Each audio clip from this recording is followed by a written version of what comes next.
یہ نرس مجھے مسز عثمان کیوں کہہ رہی تھی؟ وہ صبح کینٹین سے اپنے لیے ناشتہ لاتا اور انکا کے ڈاکٹر سے ملتا واپس کمرے میں آیا تو اس کے پہلے سوال پر بری طرح کھٹکا۔ ابھی کچھ دیر پہلے تک تو سب یاد تھا اسے، ایسی کوئی دماغی چوٹ بھی نہیں آئی تھی، پھر یہ ایمنیزیا۔ میں نے تمہیں کہا تھا میں اپنا نام نہیں بدلوں گی۔ اس کے اگلے جملے پر اس کی اٹکی سانس بحال ہوئی، ہنس کر سر جھٹکا۔ مسئلہ یادداشت کا نہیں، خاتون کے فیمنزم کا تھا۔ وہ کیا ہے نا، تمہیں تو کوئی جانتا نہیں، اور میں ٹھہرا سیلیبریٹی۔ شریر سا مسکراتا اس کے پلنگ کے قریب رکھے اسٹول پر ٹک گیا۔ جب میں تمہیں اٹھائے یہاں آیا تو سب کو دھمکی دی تھی میں نے کہ اگر میری بیوی کو کچھ ہوا تو اس ہسپتال کے پچھلے 10 سال کے سارے کالے چٹے میں نے 10 بجے کی بلیٹن میں نشر کر دینے ہیں، تبھی تو تمہیں اتنا پروٹوکول مل رہا ہے، سیلیبریٹی وائف اینڈ آل۔ وہ لطف لیتے فرضی قصہ کہہ سنا رہا تھا۔ سیلیبریٹی یا بلیک میلر؟ مسکراہٹ دبا کر نہایت سنجیدگی سے سوال کیا گیا۔ جائے محترمہ، آپ وکیل لوگ یہ باتیں کرتے اچھے نہیں لگتے۔ ہاتھ جھلایا۔ وہ بے حد بدمزہ ہوا تھا اس سوال پر۔ تو تم فل ہیرو موڈ میں رہے ہو پچھلے دنوں؟ انکا نے کچھ اشتیاق سے پوچھا۔ ہاں نا؟ وہ پھر پرجوش ہوا، یعنی وہ دلچسپی لے رہی تھی، شاید کچھ متاثر بھی ہو رہی تھی۔ اور مجھے اٹھا کر ہسپتال لائے تھے۔ اگر اس کا ایک ہاتھ بیلٹ اور دوسرا کینولے میں نہ جکڑا ہوتا تو وہ ضرور مٹھی تھوڑی تلے رکھ کر یہ سوال کرتی۔ بالکل۔ رہبر نے کچھ مزید گردن اٹھا کر اس بات میں جواب دیا۔ ملتان سے اسلام آباد اٹھا کر؟ اتنے ہی اشتیاق سے آخری سوال کچھ ٹھہر کر کیا۔ رہبر نے پھر بدمزہ ہو کر سر جھٹکا۔ ہسپتال کے بستر پر بھی وکیل صاحبہ کا دماغ کورٹ روم جتنا ہی چلتا تھا۔ انکا نے ہنستے ہوئے تکیے پر رکھا سر کچھ مزید پیچھے گرا لیا۔ اس کے کھارے بھورے بال تکیے پر بکھرے تھے، آنکھوں میں ہنستے ہوئے پانی بھر آیا تھا۔ وہ اپنے منہ کا کڑوا ذائقہ بھول اسے ہنستے دیکھ خود بھی مسکرا دیا۔ وہ پچھلے دنوں کیسے مکروہ اندیشوں سے گزرا تھا کہ شاید اب کبھی وہ اس کی آواز ہی نہ سن پائے۔ مجھے بلڈ لگا تھا۔ ناشتے کے بعد وہ غسل خانے سے ہاتھ دھو کر نکلا تو انکا نے کسی گہرے دھیان کے تحت یہ سوال کیا۔ ہاں، اتنا بہجو کیا تھا؟ واپس اس مخصوص ٹول کی طرف آتے اس نے بتایا۔ کس نے دیا پھر؟ بلڈ بینک سے؟ یادداشت ساتھ نہیں دے رہی تھی، پر اس سب میں نہ جانے کیوں سے مہران کی شمولیت محسوس ہو رہی تھی، جیسے سوئی جاگتی، حواس کھوتی کیفیت میں اس نے وہ نام سنا ہو یا چہرہ دیکھا ہو۔ وہاں گاؤں میں مہران نے دیا تھا، پھر ملتان میں مہران اور عاری چچا نے کافی لوگ جمع کر لیے تھے۔ وہ مہران کے خون دینے والی بات پر چونکی، پر اس کی وہ دھمکی، اس متعلق اسے رہبر سے بات کرنی تھی۔ جب اس کی کلائی پر ہاتھ رکھتا کچھ اس کی سمت جھک کر کہہ رہا تھا۔ جانتی ہو مہران، اس دن جب میں نے تم سے کہا تھا وہ میرا بھائی ہے، میرے بہت چاہنے کے باوجود مجھے اپنی کہی اس بات پر یقین نہیں تھا۔ بہت بچپن میں چند کھیل ساتھ کھیلنے کے علاوہ ہم بہت قریب کبھی نہیں رہے۔ اس نے وقت کے ساتھ خود کو ہر اس کھیل سے دور کر لیا جس میں میں شامل ہوتا تھا۔ جیسے عمر بڑھی، فاصلے بھی بڑھتے گئے، انہیں گھٹانے کی کوئی کوشش میں نے بھی نہیں کی، کیونکہ میں اماں کے لیے اس کی مدر کے رویے سے بہت نالاں تھا۔ وہ شاید آخری شخص بھی نہ ہوتا جس سے اس کرائسس کی سچویشن میں مجھے مدد کی امید ہوتی، پر تمہارے پاس پہنچنے والا وہ پہلا تھا۔ تمہیں ہسپتال لے کر وہ گیا، خون دیا۔ میں سوچنا بھی نہیں چاہتا کہ اس وقت وہ اگر پر وقت نہ پہنچتا تو کیا ہو جاتا۔ وہ میرا بھائی ہے، اور یہ سچ ہر کرواہٹ، ہر غلط فہمی سے زیادہ بڑا ہے۔ انکا نے رہبر کی آنکھوں میں جھانکا، ان کی خوشی، اطمینان، مہران کے ذکر پر موجود نرمی، اور وہ نہیں کر پائی۔ وہ اب اسے مزید اس کا وائس نوٹ ملنے سے اس کا آپریشن ہو جانے تک کی روداد سنا رہا تھا، اور وہ سنتے ہوئے سوچ رہی تھی کہ بہرام سومروں کے متعلق رہبر کو آگاہ کرتے اس نے سوچا تھا یہ وہ آخری بات تھی جو اس نے اس سے پوشیدہ رکھی تھی۔ آئندہ ایسا وہ کچھ نہیں کرنے لگی۔ لیکن یہاں بیٹھے کیا کر رہے ہیں مہران؟ وہ اکبی صحن کے اس قدیم جھولے پر ٹیک لگائے بیٹھا نظر آسمان پر جمائے ہوئے تھا۔ وہ کب سے اسے ڈھونڈ رہی تھیں اور مختلف لوگوں سے پوچھتے ہوئے یہاں آئی تھیں، یہاں جہاں وہ نہیں آتی تھیں، یہاں جہاں کبھی عثمان نے انہیں بلایا تھا، جہاں آج انہیں مہران لے آیا تھا۔ انہیں اس جگہ سے وحشت ہوتی تھی۔ کچھ بھی نہیں، کوئی کام تھا؟ وہ جیسے کسی دھیان سے چونکا۔ بات کرنی تھی آپ سے۔ وہ برآمدے کی چند سیڑھیاں اتر کر قریب آئیں۔ مہران نے دور کھڑے ایک ملازم کو کرسی لانے کا اشارہ کیا۔ منور ٹھہر گئیں۔ ایسی کرسی کبھی عثمان نے بھی منگوائی تھی، کیونکہ وہ انہیں اپنے پہلو میں بٹھانے کے روادار نہیں تھے، پر عزت دینا چاہتے تھے، عزت جو ذلت سے بڑھ کر تھی۔ یہاں نہیں بیٹھ سکتے ہم؟ یہ سوال وہ کسی اور زمانے میں کسی اور شخص سے نہیں کر پائی تھیں۔ مہران نے ایک طرف ہو کر ان کے لیے جگہ بنائی، کچھ چھینٹے بھیتر سلگتی چنگاریوں پر پڑے، وہ بیٹے کے قریب بیٹھ گئیں۔ فیصلے کے لیے آنے والے 2 وفد لوٹائے ہیں آپ نے اس ہفتے، وہ جیسے آگاہ کر رہی تھیں۔ اس نے بھی خبر سمجھ کر سن لیا۔ کیوں؟ وہ یوں ہی چپ اوڑھے بیٹھا رہا، نظر کسی اور سمت جمائے۔ اپنے فیصلوں پر اعتبار نہیں رہا مجھے۔ یہ جواب نہیں تھا، خود کلامی تھی۔ پر وہ کرنے تو آپ نہیں ہیں، ایسے تو گدی نہیں سنبھالی جاتی بیٹے۔ منور نے اس کے کندھے پر ہاتھ رکھا۔ یہ ان کا سب سے نرم لہجہ تھا، جو بس شاہ مہران کے لیے مختص تھا۔ میں نے، وہ ان کا ہاتھ جھٹکنے کی خواہش دباتا تلخی سے ہنس دیا۔ میں، جس نے اپنی زندگی کا بھی کوئی فیصلہ خود نہیں کیا، وہ دوسروں کی زندگیوں کے فیصلے کیسے کر سکتا ہے اماں صاحب؟ چہرہ موڑ کر ان کی آنکھوں میں دیکھا۔ اس کے ہونٹوں کی مسکراہٹ میں ڈھلے خط دونوں کونوں سے انہیں دل میں چبھے تھے۔ ایسا کیوں کہہ رہے ہیں آپ ایسی باتیں کیوں کرنے لگے ہیں مہران؟ وہ بے بس ہوئیں۔ وہ ہر ترکیب آزما لینے کے بعد، ہر بند باندھ لینے کے بعد، آج بھی اپنی زندگی میں موجود سب سے اہم مرد کے سامنے بے بس ہی تھیں۔ کیا کہوں؟ کیسی باتیں کروں؟ آپ بتا دیں، آپ ہی تو بتاتی آئی ہیں اب تک۔ سم اس کے جسم میں پھیلا تھا، زبان سے ٹپکتا تھا۔ انہیں لگا وہ نیلی پڑ جائیں گی۔ آپ دل دکھا رہے ہیں ہمارا، آپ ہی تو ہماری خوشی ہیں، زندگی میں آپ کے سوا ہے ہی کیا؟ وہ رخ مکمل اس کی سمت کیے اس کا بازو تھامے کہہ رہی تھیں، باور کروا رہی تھیں۔ آپ کے ساتھ سب نے غلط کیا، ہمارے بڑوں نے، روایات نے، پیر بابا نے۔ مہران نے آہستہ سے اپنا ہاتھ اپنے بازو پر دھرے ان کے ہاتھ پر رکھا۔ اور ان سب کے دیے دکھوں کا مداوع میں اپنی پیدائش کے دن سے کرتا آ رہا ہوں۔ میں خوش ہوں تو میں کافی کیوں نہیں ہوں؟ یہ سوال کرتے اس کے جسم کے ہر خلیے میں دکھ نے سرایت کی تھی۔ کیوں نہیں رہا کبھی؟ آپ کو میرے ساتھ گدی، مہربانوں، رتبہ، طاقت سب کیوں چاہیے؟ ماؤں کی خوشی تو اولاد کی خوشی میں ہوتی ہے، سنا تھا۔ میری خوشی تو کسی نے کبھی پوچھی ہی نہیں، مجھے اپنی خوشی بتانا سکھایا ہی نہیں گیا۔ جملہ مکمل کرتے بہت نرمی سے اس نے ان کا ہاتھ اپنے بازو سے ہٹایا۔ اس کے الفاظ میں رودالی کے بین کے سر تھے۔ آپ یوں نہ کہیں، مجھے آپ کی خوشی سے زیادہ خواہش نہیں مہربانوں سے آپ کی شادی کی۔ آپ بتائیں، جہاں آپ کہیں گے میں آپ کے لیے اس گھر جاؤں گی، آپ بس نام لیں۔ یہ آخر رشتہ بھی ریت ثابت ہوا تھا، بند مٹھی سے پھسلتا محسوس ہو رہا تھا۔ مٹھی بھینچ کر دیکھ لیا تھا، اب وہ کھول کر دیکھ رہی تھیں کہ شاید وہ رک جائے۔ شیریں، لمحے بھر کے توقف کے بغیر وہ ان کی آنکھوں میں آنکھیں ڈالے کہہ گیا، جیسے ان کا مذاق اڑایا ہو، یا شاید اپنا۔ مہران، وہ گنگ ہوئیں۔ ان کا بیٹا مجاور بن گیا تھا۔ انہیں ہمیشہ مات اس محبت کے ہاتھوں ملی تھی جو ان کی زندگی میں موجود مرد کسی اور سے کرتے تھے۔ آپ اب میرے لیے کچھ نہیں کر سکتی۔ آپ کی منشا پر، آپ کی خوشی کے لیے سب میں نے اپنے ہاتھوں سے بگاڑا ہے، اپنے ہاتھوں سے گنوایا ہے۔ اور دیکھیں آپ کو خوش کرنے کی کوشش نے مجھے کیا بنا دیا ماں؟ قاتل بن گیا ہوں میں۔ وہ کہتے کہتے ہذیانی انداز میں اپنے ہاتھ ان کے سامنے پھیلا گیا، جیسے وہ واقعتاً خون ہی میں لت رہے ہوں۔ خون سے رنگے ان ہاتھوں سے اب میں نوالے نہیں توڑ پاتا ہوں۔ اپنی پھیلی ہتھیلیوں کو دیکھتے اس کی آواز بے حد پست تھی۔ منور نے ایک نظر اس کے چہرے کو دیکھا، وہ انہیں پہلے کی نسبت کمزور لگا، جیسے واقعی خوراک میں قلت درپیش ہو۔ ان کے دل پر دھک سے کوئی وزن گرا تھا۔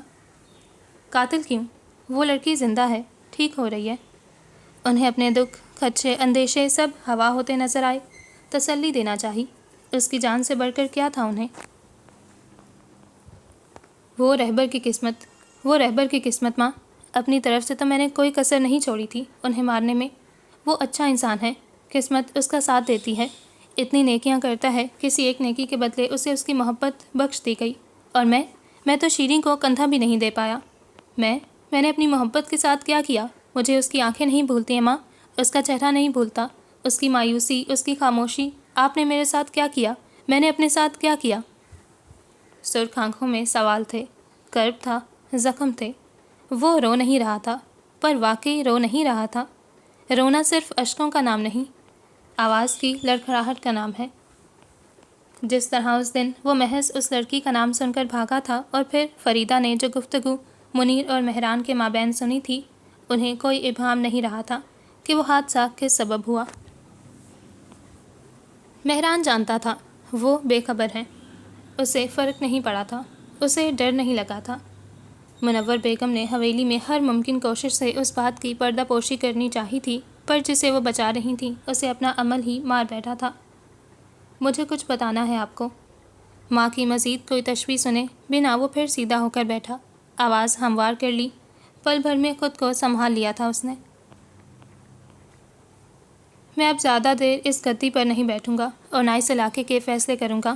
مقام اور رتبے کے نام پر جو بوجھ میرے کندھوں پر لدا ہے اس نے میری روح تک چٹکا دی ہے، میں اسے مزید نہیں اٹھاؤں گا۔ آپ کی گدی اب مجھے ڈستی ہے۔ آخری جملہ کہتے وہ اٹھ کھڑا ہوا، لمبے لمبے ڈگ بھرتا اشارے سے عقبی گیٹ کھلواتا باہر نکل گیا۔ اتنے دن انتظار کی نظر ہوئے تھے، انکا کے بچ جانے کا انتظار، ہوش میں آنے کا انتظار، اس کا نام لینے کا انتظار، پولیس کے اس کے گھر آنے کا انتظار۔ اب اسے ہوش میں آئے چند دن ہو گئے تھے اور اب تک اس کا نام کہیں نہیں آیا تھا۔ وہ اس ایک نقطے پر الجھ گیا تھا، وہ اس کا نام کیوں نہیں لے رہی تھی؟ رہبر جو اب اسے کبھی فون کر لیا کرتا تھا وہ نالا نہیں تھا، یعنی بے خبر تھا۔ کیوں؟ منور اب بھی اس جھولے پر بیٹھی تھیں، ان زمانوں پہلے کی طرح آج ان کے پیروں میں وہ بھاری پازیب نہیں تھے، پر کیا واقعی نہیں تھے؟ میں آ جاؤں؟ دروازے پر ہلکے ہاتھوں دستک دیتے بہرام سومرو نے ہسپتال کے کمرے میں اندر جھانکتے انکا سے اجازت چاہی، جو پلنگ کی ٹیک کو ذرا اونچے کیے بیٹھے سامنے موجود دیوار کی ٹی وی میں محو تھی۔ انہیں دیکھا تو چہرے پر خیر مقدمی مسکراہٹ سجا لی۔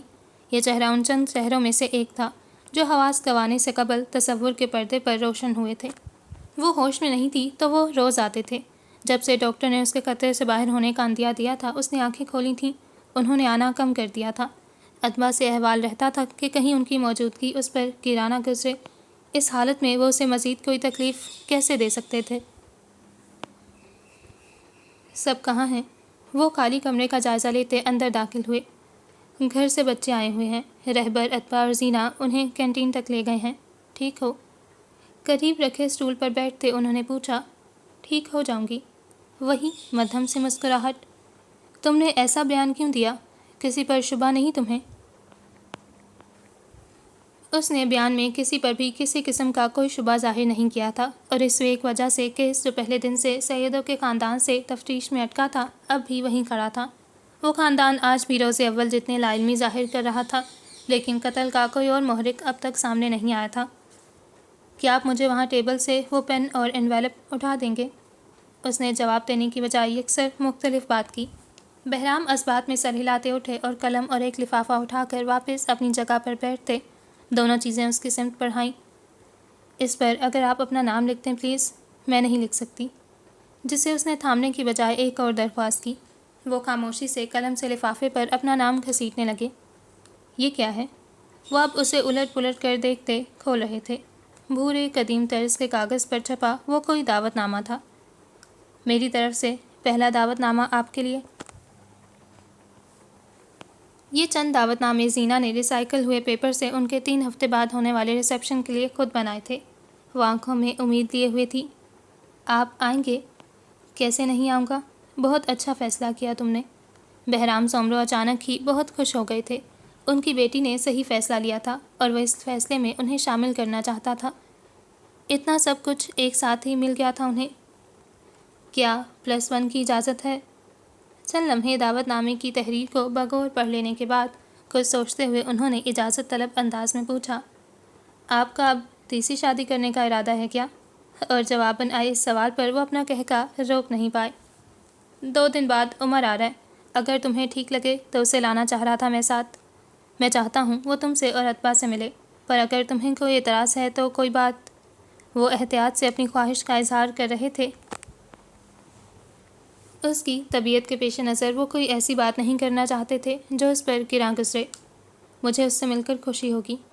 اس نے جیسے ایک جملے میں بہرام سومرو کی مشکل آسان کر دی۔ اس کے ولیمے کے متعلق سن کر وہ جتنے خوش تھے اس سے زیادہ بھی ہو سکتے تھے، انہیں اندازہ نہیں تھا۔ زینہ، اگر تم نے ایک اور دفعہ تھیم یا ڈریس کوڈ کا ذکر کیا تو میں ریسیپشن سے پہلے ہی کہیں بھاگ جاؤں گا، میں بتا رہا ہوں۔ وہ تینوں ایک دوسرے سے محو گفتگو آگے پیچھے کمرے میں داخل ہوئے۔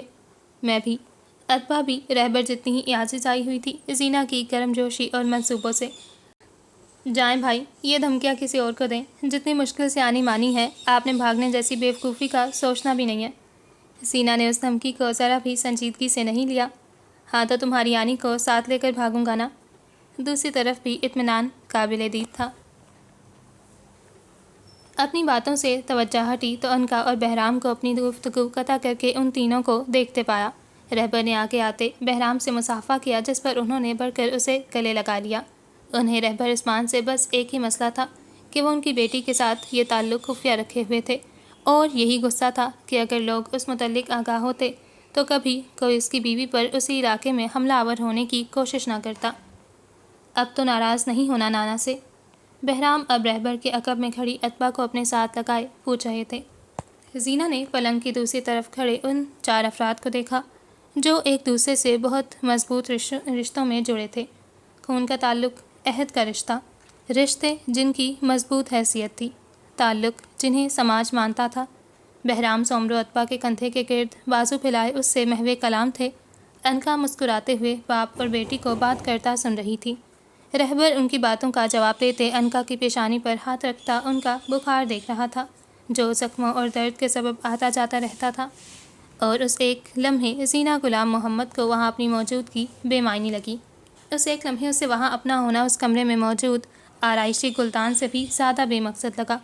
اس کے ہونٹ متبسم ہلال سے سیدھے خط میں خود بخود ڈھلے۔ اس ایک لمحے کے زیر اثر جب اس نے اپنی کالی آنکھیں لیے اپنے قدم دروازے کی سمت بڑھانے چاہے تو عقب سے اس کی کلائی تھام لی گئی۔ مڑ کر دیکھنے پر اس نے اپنی کلائی انکا کے کینولے والے ہاتھ میں پائی۔ آپ زینہ سے ملے؟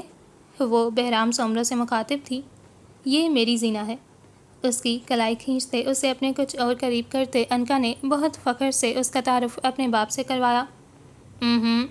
نفی میں سر ہلاتے رہبر نے کچھ بدمزہ ہو کر اس تعارف کو رد کیا اور گھوم کر زینہ کے برابر کھڑے ہوتے اپنا ہاتھ اس کے سر پر رکھا۔ یہ ہماری زینہ ہے۔ اور انکا جتنے ہی تفاخر سے جملہ مکمل کیا تھا وہ سب ہنس دیے، زینہ بھی۔ چند ساعتوں قبل اس کا ویران ہوتا دل اب ایک دم ہی سیراب ہو گیا تھا۔ اب اطبا بہت تفصیلاً زینہ کا تعارف اپنے نانا سے کروا رہی تھی، جسے بہرام سومرو اسے بہت شفقت سے دیکھتے ہوئے سن رہے تھے۔ اس کی کلائی تھامے اس کے سر پر ہاتھ جمائے آنی اور بھائی لمحے بھر کو بھی اسے یہ محسوس نہیں ہوئے تھے کہ زینہ غلام محمد کا اس دنیا میں کوئی رشتہ نہیں ہے۔ وہ دنیا کی بھیڑ میں اکیلی نہیں تھی، اس کے پاس رشتے تھے اور بہت قیمتی تھے۔ ہاں بس وہ روایتی نہیں تھے۔ رشتے روایتی ہوں یہ ضروری بھی نہیں تھا۔ دھوپ چمکتی تھی اور دن تپتا تھا۔ تارکول کی سڑک سیاہ تھی اور سورج کی کرنیں سنہری۔ گاڑی کسی رہائشی علاقے کے ایک 7 مرلے کے نئی تعمیر شدہ بنگلے کے سامنے آ رکی، اور ڈرائیور کی جانب کے دروازے سے رہبر اترا اور گھوم کر دروازہ کھولنے دوسری سمت آیا، لیکن انکا اس سے قبل ہی گاڑی کا دروازہ خود کھولتی پیر نیچے اتار چکی تھی۔ گہرے نیلے اپنے مخصوص طرز کے لباس میں ملبوس، بازو اور کندھا بیلٹ میں جکڑا ہوا تھا، اور چہرے کا سنہرا پن معمول سے قدرے ماند تھا۔ ہاں مگر دھوپ سایہ سنہرا پن ان دونوں ہی کی آنکھوں میں بستا تھا اور ان کی مسکراہٹوں میں بھی۔ میں کھول رہا تھا، رہبر نے کچھ خفگی ظاہر کرتے کہا۔ ایک تو یہ خاتون خود کو بیمار ماننے پر راضی ہو کر نہیں دے رہی تھی۔ ایک ہاتھ ٹھیک کام کرتا ہے میرا۔ اس نے اپنا ٹھیک ہاتھ بڑھا کر جیسے اسے دکھایا، جسے بڑھ کر تھامتے رہبر نے اسے گاڑی سے اترنے میں مدد دی۔ اب وہ اس کے ہاتھ تھامے جیب سے چابی برآمد کرتا گیٹ کی جانب گامزن تھا۔ انکا نے اس کے ہاتھ میں دبے اپنے ہاتھ کو دیکھا۔ حادثے کے بعد سے وہ ساتھ ہوتے تھے تو یہ ہاتھ ایسے ہی اس کے ہاتھ دبا رہتا تھا۔ وہ کہتا نہیں تھا پر اس کا ہر عمل بتاتا تھا کہ امکان ہجر نے اسے خوفزدہ کر دیا تھا۔ وہ اس کے ساتھ اور ٹھیک ہونے کا یقین اس انداز میں کیا کرتا تھا۔ وہ اب گھر کی بیام گاہ سے ملحقہ باورچی خانے میں موجود تھے۔ انکا ہر جانب نظر دوڑاتی رہائش کی صورت میں کی جانے والی تبدیلیوں کی مینٹل نوٹس بنا رہی تھی۔ اچھی جگہ تھی، اسے گھر بنایا جا سکتا تھا۔ کیسا ہے؟ رہبر نے ایک دیوار سے ٹیک لگائے ہاتھ باندھے انکا کو بغور ہر چیز کا جائزہ لیتے ہوئے دیکھا۔ تمہیں کیسا لگا؟ وہ مسکراتے اس کی جانب پلٹی۔ مجھے اچھا لگا، تبھی تمہیں دکھانے لایا ہوں۔ آپ اپروو کریں گی تو بات آگے بڑھے گی میڈم۔ سیدھا ہوتے چلتے ہوئے اس تک آیا۔ وہ جانتا تھا انکا کے دیکھ لینے تک اس گھر کو مارکیٹ میں آف رکھنے کے لیے اس نے ڈیلر کی مٹھی کتنی گرم کی تھی۔ اتنے تم میرے تابع دار ہونا، کچھ آنکھیں گھما کر کہتے وہ لاؤنج کی طرف جاتا سلائڈنگ ڈور کھول کر ہال کمرے میں داخل ہوئی۔ اب بھی تمہیں شک ہے؟ وہ بے یقین ہوتا اس کے پیچھے لپکا، آنکھیں مصنوعی صدمے سے پھٹنے والی کر لیں۔ پر مجال ہے جو وکیل صاحبہ اثر لے لیں۔ خیر ہمیں جلدی گھر فائنل کرنا ہے تاکہ رینوویشن اور جو تبدیلیاں تم کروانا چاہو وہ ریسیپشن سے پہلے ہی ہو جائیں۔ پہلے ہی تم نے ہسپتال میں لیٹے لیٹے بہت وقت ضائع کر دیا ہے۔ اب وہ دونوں سیڑھیوں کے قریب کھڑے تھے۔ تو کیا ضرورت تھی میرا انتظار کرنے کی؟ کر لیتے تم کسی اور کے ساتھ فائنل۔ جب میری ہاں کا انتظار کیے بنا تم کسی اور کو پروپوز کر سکتے ہو تو یہ تو تم کر ہی لیتے۔ لمحے بھر سے کم وقت لگا تھا انکا کا لہجہ ترش ہونے میں۔ وہ بھولی نہیں تھی۔ آ جائیں، آپ کے لیے سرپرائز ہے، اسے دیکھیں اور مجھے بتائیں کہ میں آپ کا کتنا نافرمان ہوں۔ وہ اس تیکھے سے تانے پر بغیر کوئی رد عمل ظاہر کیے ٹھنڈی سانس خارج کرتا اسے کندھے سے تھامتا رخ سیڑھیوں کی جانب کر گیا۔ آثار بتاتے تھے یہ تانا عمر بھر کا تھا۔ اب وہ دونوں ایک ساتھ زینے چڑھتے کسی معمول کی لا یعنی بحث میں الجھے تھے۔ رہبر عثمان کو اسلام آباد میں آخر کار وہ گھر مل ہی گیا تھا جس کے ماسٹر بیڈ روم کی کھڑکی سے غروب آفتاب دکھتا تھا۔ وہ صبح ہی بھائی کے ریسیپشن کے لیے ملتان سے اسلام آباد پہنچے تھے اور بابا نے آدھے گھنٹے آرام کرنے کے بعد اسے یہ کہہ کر یہاں بھیج دیا تھا کہ جا کر رہبر کی آج کی تقریب کے کام سنبھالنے میں مدد کرو۔ یہاں آیا تو پتہ چلا کہ رہبر یہاں سرے سے موجود ہی نہیں تھا۔ وہ چینل گیا ہوا تھا کوئی شو ریکارڈ کروانے۔ اسے بھائی پر یقین نہ آیا۔ یعنی آج کے دن بھی؟ ہاں، یہاں اسے آفاق بھائی مل گئے تھے۔ ان سے اس نے پوچھا کہ اگر کوئی کام ہے تو ان سے بتا دیں، جس پہ وہ ہنستے رہے۔ وہ یوں ہی اس کے لاڈلے ہونے کا بچپن سے مذاق اڑایا کرتے تھے۔ کچھ خفیف سا ہو کر وہ پینٹ کی جیبوں میں ہاتھ اڑستا بھائی کا بنایا یہ گھر دیکھتا یہاں وہاں گھوم رہا تھا۔ ہر جگہ گھر جیسی تھی، نہ کہ کسی ادارے جیسی، سوائے ایک چیز کے کہ یہاں ہر کام بہت منظم طریقے سے ہوتا تھا، ہر ریکارڈ رکھا جاتا تھا۔ لائبریری کا ایک پورا کونا فائلوں سے بھرا ہوا تھا۔ اسے اچھی لگی تھی یہ جگہ اور اس کے مکین۔ مہرزاد کیا کر رہے ہیں؟ وہ لائبریری سے نکل رہا تھا جب اسے زینہ نے پکار لیا۔ کچھ نہیں، بس گھر دیکھ رہا تھا۔ آئیں میرے ساتھ، مجھے ہیلپ چاہیے۔ بہت سی فیری لائٹس اپنی گردن کے گرد پھنسائے وہ اسے مصروف سی بلا رہی تھی۔ یہ لائٹس اس درخت سے وہاں اس دیوار تک لگانی ہے۔ وہ اس کے پیچھے اسبات میں سر ہلاتا لون میں چلا آیا جہاں زینہ نے اسے ایک اونچے سے درخت سے دیوار تک اشارہ کر کے کام بتایا۔ میں لگاؤں؟ وہ کچھ بے یقین ہوا۔ زینہ نے اسبات میں سر ہلاتے اسٹول آگے کیا اور پھر اس کا تذبذب ملاحظہ کیا۔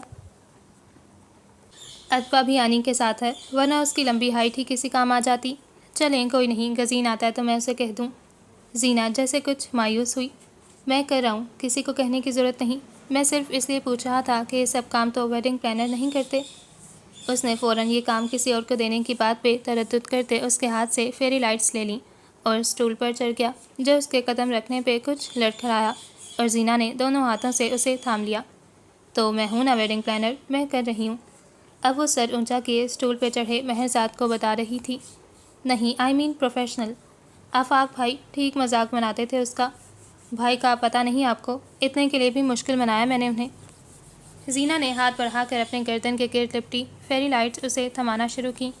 بھائی بھی عجیب ہی ہیں، پیر بابا کے بیٹے کی شادی اور ایسے ہو رہی ہے، یہاں 1000 لوگ بھی بلائے جاتے تو کم تھا۔ تاریں درخت کے ساتھ کس کر باندھتا وہ اظہار خیال کر رہا تھا۔ پتہ ہے فرمان بھا کی شادی پر 5000 لوگ تو کم از کم مدعو تھے اور ہفتے بھر کا جشن الگ۔ شادی تھی یا سیاسی جلسہ؟ زینہ کو افراد کی تعداد سن کر جھرجھری آئی۔ ہمارے یہاں شادیاں بھی سیاسی جلسے ہی ہوتی ہیں ایک طرح سے۔ وہ مسکرایا۔ چلیں آپ اپنی شادی پر بلا لیجیے گا اتنے لوگ، اس نے تسلی دینا چاہی۔ ضرور۔ نظر جھکا کر اس نے نیچے کھڑی لڑکی کا چہرہ دیکھا اور جیسے حامی بھری۔ آپ آئی نہیں ملتان؟ ہم اتنا کہہ کر گئے تھے۔ اسے ایک اور بات یاد آ گئی۔ زینہ، یہ کیٹر نے بندہ بھیجا ہے، دیکھو کیا کہہ رہا ہے۔ ارے ہمارے شاہ صاحب کو کن کاموں پر لگا دیا تم نے؟ زینہ کے جواب دینے سے قبل آفاق وہاں نکلا اور مہرزاد کو اسٹول پر چڑھے دیکھ جملہ کسنا اپنا فرض سمجھا۔ مہرزاد میری مدد کر رہے ہیں، وہ سادگی سے کہتی کیٹر کی سمت مڑ گئی۔ آپ نے کبھی خود اٹھ کر پانی بھی پیا ہے برخوردار؟ کیوں شرمندہ کر رہے ہیں آفاق بھائی؟ اس نے اس طرف کا کام ہونے کے بعد اسٹول سے اترتے کچھ کفکی سے آفاق کو دیکھا۔ شکر ہے انہیں اس کی ٹانگ کھینچتے زینہ نے نہیں سنا تھا۔ اب شام ڈھل آئی تھی۔ وہ چھوٹا سا بنگلہ جگمگا رہا تھا، وہاں موجود لوگوں کی آنکھوں کی مانند، ان کی مسکراہٹوں کی مانند۔ زینہ، گزین بلا رہا ہے، تمہارے برقی کمکموں میں کچھ مسئلہ؟ رہبر سفید شلوار قمیض میں گریبان کے 2 بٹن بند کرتا مصروف سا اس دروازے کے سامنے رکا جس کے متعلق سمن نے اسے بتایا تھا کہ زینہ وہاں ہے، پر اندر کے منظر پر نظر جو بے ارادہ اٹھی تھی الجھ بیٹھی، کچھ ایسی الجھی کہ اس کے الفاظ غائب ہوئے۔ سنگھار میز کے سامنے رکھے چھوٹے سے اسٹول پر انکا بیٹھی تھی، مکمل تیار، شفون کے سرخ پیروں کو چھوتے انگ رکھے پر سرخ ریشمی دھاگے کا کام تھا جو تنگ کلائیوں تک آتے آستین، گلے اور دامن پر بہت اوپر تک کیا گیا تھا۔ دوپٹے کے بارڈر پر بھی ویسا ہی کام تھا اور دوپٹہ کچھ اس انداز سے سامنے سے گزار کر سیٹ کیا گیا تھا کہ کندھے پر موجود ہم رنگ بیلٹ چھپ جائے۔ بال کچھ گھنگریالے کر کے کھول رکھے تھے، گردن میں حلیمہ چاچی کا دیا ہوا بھاری گلوبند موجود تھا اور دونوں ہاتھوں میں 2 بھاری کنگن تھے اور اس کی دی ہوئی وہ ایک انگوٹھی۔ اس کے گرد گھر کی ساری بچیاں چھوٹا سا ہجوم لگائے کھڑی تھیں اور وہ ہاتھ میں پکڑے آئی شیڈو کٹ سے اپنے سامنے آنکھیں موندے کھڑی ختیجہ کی آنکھوں پر برش پھیر رہی تھی۔ وہ ایک مکمل منظر تھا، ایک خوبصورت منظر۔ وہ یوں ہی کھڑا رہتا اگر فضا اسے دیکھ کر اس کے پاس آ کر اس کا ہاتھ تھام کر اسے کھینچ کے ایک طرف متوجہ نہ کرتی تو۔ خواتین، آپ سب کی تیاری پوری نہیں ہوئی اب تک، نیچے سب مہمان آ گئے ہیں۔ فضا کی سمت مسکرا کر دیکھتے اس نے جیسے اعلانیہ سا سب کو اپنی طرف متوجہ کیا، حالانکہ آج کی اس تقریب میں مہمان تھا ہی کون۔ انکا نے نگاہ ختیجہ کے چہرے سے ہٹا کر اس کی سمت اٹھائی تو اسے اس کی آنکھوں کا کاجل نظر آیا، یعنی کہ آج پھر اس دشت کی حد بندی کا مکمل انتظام کر رکھا تھا۔ حالانکہ جو مسافر اس میں آ بھٹکا تھا اس نے جانا ہی کہاں تھا، وہ کہیں اور جانا چاہتا بھی کب تھا۔ میرا لپسٹک رہتا ہے بھائی، ختیجہ نے آنکھیں بند کیے ہوئے ہی دہائی دی۔ آنکھیں کھولتی تو میک اپ خراب ہونے کا خطرہ تھا۔ لاؤ میں لگا دیتا ہوں۔ اس نے ہاتھ آگے کرتے قدم بڑھایا۔ نہیں، تم خراب کر دو گی، اور وہ سیٹی سی آواز میں چیختی سنگھار میز سے جا لگی۔ 7 سالہ ختیجہ اپنے پختون لہجے میں بولتی کم اور چیختی زیادہ تھی۔ اب ان محترمہ سے تو کم ہی خراب کروں گا میں، کیوں فضا، تم لگاؤ گی نا؟ رہبر نے گردن جھکائے اپنی انگلی تھامے کھڑی فضا سے پوچھا، جس نے جھٹ اس بات میں سر ہلایا۔ 6 سالہ فضا اسلام سے بڑا فین رہبر عثمان کا دنیا میں کوئی نہیں تھا۔ اس نے آگے بڑھ کر سنگھار میز پر رکھی ایک لپسٹک اچک لی اور قریب ہی ایک اور اسٹول پر بیٹھتے فضا کو اپنے سامنے کھڑا کیا۔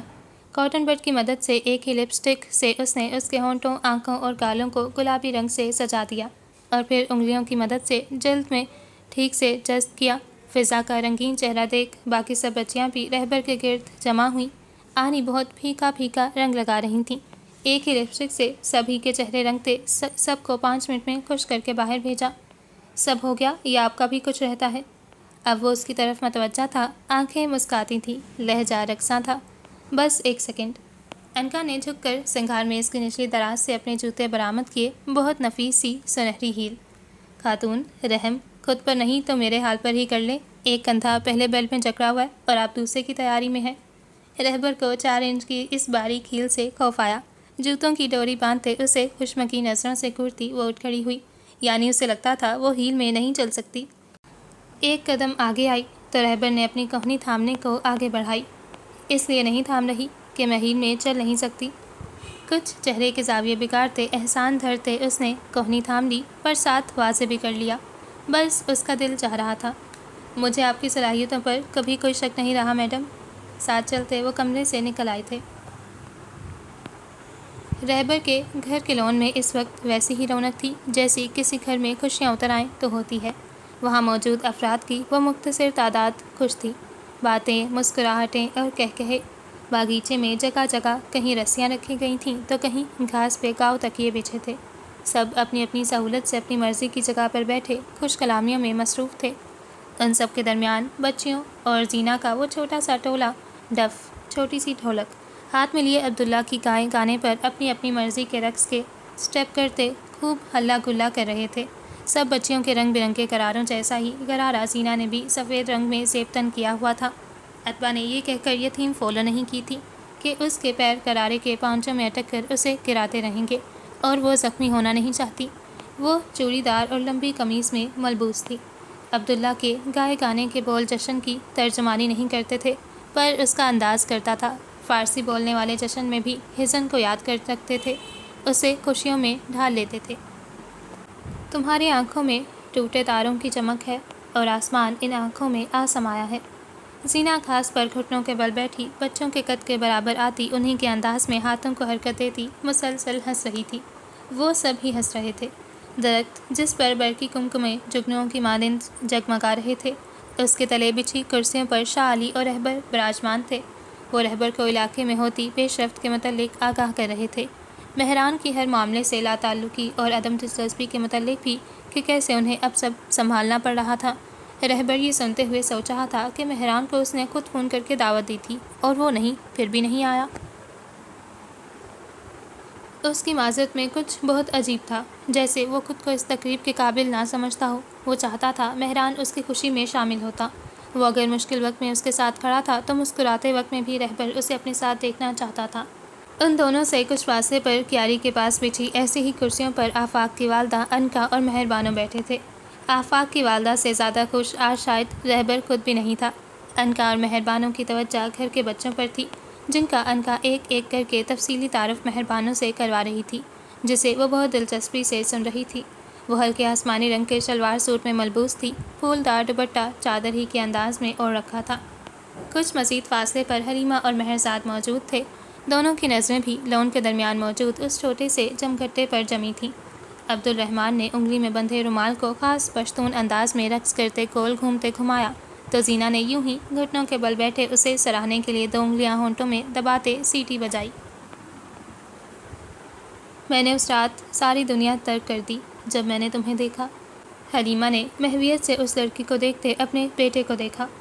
بہت پیاری بچی ہے زینہ، کچھ مخفی معنی خیزی سے مہرزاد کو مخاطب کیا۔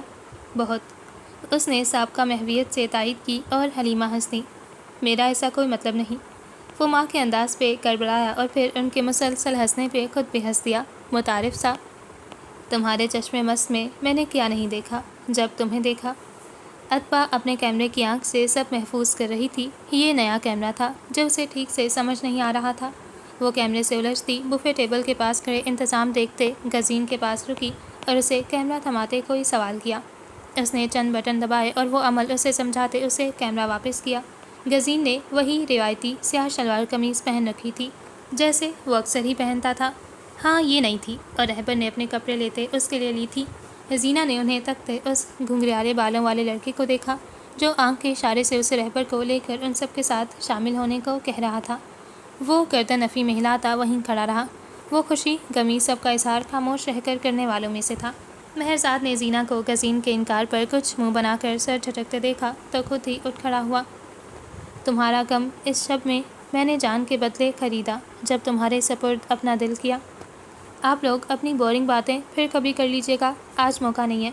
وہ رہبر اور شاہ علی تک آیا اور دونوں کو کوہنیوں سے پکڑ کر اپنے ساتھ کھڑا کر گیا۔ بھائی اور بابا بھی جانے کب سے بیٹھے کیا ہی باتیں کر رہے تھے۔ وہ تینوں بھی وہاں ان کے ساتھ ہی آ کھڑے ہوئے تو زینہ بھی اٹھ کھڑی ہوئی۔ ان کے سفید غرارے پہ گھٹنوں کے پاس گھاس کے سب نشان واضح تھے، لیکن اسے پرواہ نہیں تھی۔ شاہ علی ہنستے ہوئے ان سب پر چند نوٹ وارتے واپس اپنی جگہ بیٹھتے چلے گئے۔ ان کے قریب سے جب انکا مہر بانو کو گھر کا اندرونی حصہ دکھانے کے لیے گزری، اسے رکنا پڑا کہ اس کی ایک کلائی رہبر کے ہاتھ میں تھی۔ مہر بانو آگے بڑھ چکی تھی۔ اس نے سوالیہ سے اسے دیکھا جو ایک ہاتھ سے کوئی سٹیپ لیتا دوسرے سے اس کا ہاتھ تھامے ہوئے تھا۔ اسے اشارے سے شامل ہونے کو کہا۔ وہ نفی میں سر ہلانے ہی لگی تھی کہ اس کی کوئی بات سنے بغیر اس نے اسے اپنی طرف کھینچ لیا۔ زیادہ نہیں تو کم از کم اس کا ہاتھ اٹھاتے اسے ویسے ہی گھمایا ضرور سکتا تھا جیسے کبھی ایمبیسی کے اس ڈنر پر گھمایا تھا۔ آج اس کے سرخ فراک بھی اس سیاہ فراک کی طرح ویسے ہی اس کے وجود کے ساتھ گھومی۔ 2-3 دفعہ اپنا عمل دہرا کر بالآخر انکا کی سخت تادیبی نظروں پر اسے جانے دیا۔ ایک مختصر سے رقص پر سب کی تالیاں بیک وقت گونجیں۔ اسے خفیف سا اندر کی سمت بڑھتے دیکھ مسکراتے وہ باقی سب کی سمت متوجہ ہوا۔ شکر اس دفعہ ہیل سے تواضع نہیں کی تھی۔ عبداللہ کی آواز اس سارے شور میں اب بھی واضح تھی۔ انکا واپس لون میں آئی تو رہبر بہرام سومرو سے مل رہا تھا۔ اس کے ساتھ ایک نوعمر نوجوان کھڑا تھا جس کا تعارف وہ رہبر سے کروا رہے تھے۔ وہ اس کا بھائی تھا، عمر۔ وہ بہرام سومرو سے بہت مماثل تھا۔ قسم تمہاری، مجھے زندگی تب ملی جب میں نے تمہیں دیکھا۔ وہ انکا کو اپنی طرف آتا دیکھ خود ہی عمر کو لیے اس کے سمت قدم بڑھا گئے۔ کراچی میں پارٹی کے کسی اہم جلسے کے سبب وہ بہت جلدی نہیں آ پائے تھے، پر انہیں آنا تو تھا۔ اسے گلے لگاتے اس کے بالوں پر ہونٹ رکھتے ان کی آنکھیں نم تھیں۔ وہ اس کے نکاح میں شامل نہیں رہے تھے، پر اسے رخصت تو کر سکتے تھے۔ اس کی آنکھوں کا کوئی ایک پڑاؤ جس میں وہ شامل ہو سکیں، ان کے لیے یہ بھی بہت تھا۔ آج عرصے بعد عمر کو انکا سے ملواتے انہیں لگ رہا تھا بہت کچھ کھو کر بھی زندگی ادھوری نہیں تھی۔ آج سمن رات کے کھانے پر ان کی طرف آئی ہوئی تھی۔ کھانے کے فوراً بعد رہبر اپنے پروگرام کی تیاری کے لیے معذرت کرتا اٹھ گیا تھا اور انکا سمن کو رخصت کر کے 1 گھنٹے بعد کمرے میں آئی تو رہبر کو پلنگ پر نیم دراز ٹیک لگائے لیپ ٹاپ پر محو پایا۔ دروازہ کھلنے کی آواز پر اس نے نظر اٹھا کر اسے دیکھا، مسکرایا اور پھر توجہ لیپ ٹاپ کی اسکرین پر مرکوز کر لی۔ اسے 1.5 گھنٹے میں لائیو آنا تھا، جس کے لیے اگلے 30 منٹ میں اس کا گھر سے نکلنا ضروری تھا۔ انکا واقف تھی وہ مصروف ہے، لیکن وہ مزید اب یہ بات خود تک نہیں رکھ سکتی تھی۔ انہیں ساتھ رہتے اب ہفتے ہو چلے تھے۔ رہبر اور بہرام سومرو اس پر حملے کی تحقیقات کے متعلق اب بہت سنجیدہ تھے۔ چند دنوں میں وہ بات جو وہ چھپا رہی تھی اسے کہی اور اسے پتہ چلتی تو یہ غلط ہوتا۔ بہتر تھا وہ خود بتا دے۔ کچھ دن اس نے صحیح وقت کا انتظار کیا اور وقت نہیں آیا۔ بالآخر یہ فیصلہ کیا کہ اب جب وہ مصروف تھا، آدھے گھنٹے میں اسے نکلنا تھا، وہ اسے بتا دے کہ صحیح وقت کوئی نہیں ہوتا، وقت کو صحیح بنانا پڑتا ہے، اپنے فیصلوں سے، اپنے عمل سے۔ وہ رہبر کی طرف پلنگ کے کنارے اس کے قریب آ کر بیٹھی۔ رہبر نے کچھ سوالیہ نظروں سے اسے دیکھا۔ وہ کچھ کہنا چاہتی تھی، یہ واضح تھا۔ کچھ بتانا تھا تمہیں، پہلے بتا دینا چاہیے تھا، نہیں بتا پائی، سب بتا رہی ہوں۔ انکا نے کوئی تمہید نہیں باندھی، ان کے تعلق میں تکلفات اضافی تھے۔ اب کون سا انکشاف رہ گیا مجھ ناتواں پر کرنے والا؟ لیپ ٹاپ ایک طرف رکھتے وہ مکمل متوجہ ہوتے، گہری سانس لیتے، کچھ دہائی دینے کے انداز میں گویا ہوا۔ انداز جتنا بھی غیر سنجیدہ ہو، پر وہ پریشان ہوا تھا کیونکہ واقف تھا کہ مقابل کے انکشاف کس نوعیت کے ہوتے ہیں۔ پہلی مرتبہ سالم اتبا نکل آئی تھی اور دوسری مرتبہ بہرام سومرو۔ رہبر نے جیسے خود کو اسی نوعیت کے کسی تیسرے انکشاف کے لیے تیار کیا۔ حاجہ مائی کا کیس۔ مجھے مہران نے دوبارہ دھمکایا تھا کہ میں پیچھے ہٹ جاؤں، لیکن جو بات انکا نے کہی وہ اس سے کہیں مختلف تھی جس کی توقع وہ کر رہا تھا۔ تم نے بتایا کیوں نہیں مجھے تب؟ وہ بے یقین ہوتا اپنی جگہ سے اٹھ کھڑا ہوا۔ اور اب پولیس کو کیوں نہیں بتایا؟ اندھیرے میں رکھنا ایک بات تھی اور روشنی چھین لینا دوسری۔ یہ بات دوسرے زمرے میں آتی تھی۔ یہ پہلی پیشی کے وقت کی بات ہے، مجھے لگا وہ محض دھمکا رہا ہے۔ پھر ان دنوں ہمارے درمیان جو مسائل، اس کے رد عمل کی شدت دیکھتی اپنے دفاع میں بس اتنا ہی کہہ پائی اور اس کی بات مکمل ہونے سے قبل اچک لی گئی۔ تمہاری جان سے زیادہ اہم تھے وہ مسائل۔ وہ بس چیخا ہی نہیں تھا۔ میں لے کر آیا تھا یہ کیس تمہارے پاس، تم نے مجھے کیسے نہیں بتایا؟ تمہیں اندازہ ہے اس حادثے نے ہمیں کیسے پل پل مارا ہے، میں، زینہ، اتبا، اور تم نے مجھے بتانا ضروری نہیں سمجھا؟ اسے سب چھوڑنے میں شدید دقت ہوئی۔ انکا کا کندھا اب بھی بیلٹ میں جکڑا تھا، زخم ابھی بھرا نہیں تھا اور وہ اسے بتا رہی تھی کہ جو مجرم تھا وہ اسے چھپائے ہوئے تھی۔ وہ جیسے مجھے ہاسپٹل لے گیا، پھر خون دیا، ہو سکتا ہے اس نے نہیں کیا، بس اسی لیے۔ رہبر کے لہجے میں اپنے لیے مایوسی محسوس کرتے اندر کوئی گوشۂ دل تاریک ہوا تھا۔ تمہارے باپ نے پورے صوبے کی پولیس کو پاگل کیا ہوا اس کیس کے پیچھے، اور تم اتنی اہم لیڈ چھپا کر بیٹھی ہو۔ مجھے یقین نہیں آ رہا کہ تم یہ کر سکتی ہو۔ اس کے ٹھیک بازو کی کوہنی تھامے سختی سے کہتے انکا کو بات کی سنجیدہ نوعیت کا احساس دلانا چاہا۔ وہ اپنی جان کو اتنا معمولی کیسے گردان سکتی تھی؟ شاید اس لیے کیونکہ اس نے رہبر کو اس کے دائم ہجر کے خدشے کے تحت خود زندگی سے انکاری ہوتے نہیں دیکھا تھا۔ میری غلطی ہے، مجھے تمہیں انوالو ہی نہیں کرنا چاہیے تھا، پتہ نہیں کیا سوچ رہا تھا میں۔ اسے اب انکا کی بجائے خود پر غصہ آیا، شدید غصہ۔ یہ ایک عمل تھا جس پر وہ روز اول سے پچھتا رہا تھا، جو ہر بار اسے مزید پشیمان ہونے پر مجبور کر دیتا تھا۔ اور میں گدھوں کی طرح اسے اپنے ریسیپشن پر بلا رہا تھا، تم نے میرے ساتھ اچھا نہیں کیا۔ ہر بات غصہ یاد دلاتی تھی، ہر بات پر طے آتا تھا۔ I am sorry. اس دفعہ اس نے کوئی تعویل نہیں دی۔ اس نے غلط کیا تھا، وہ ٹھیک کہہ رہا تھا۔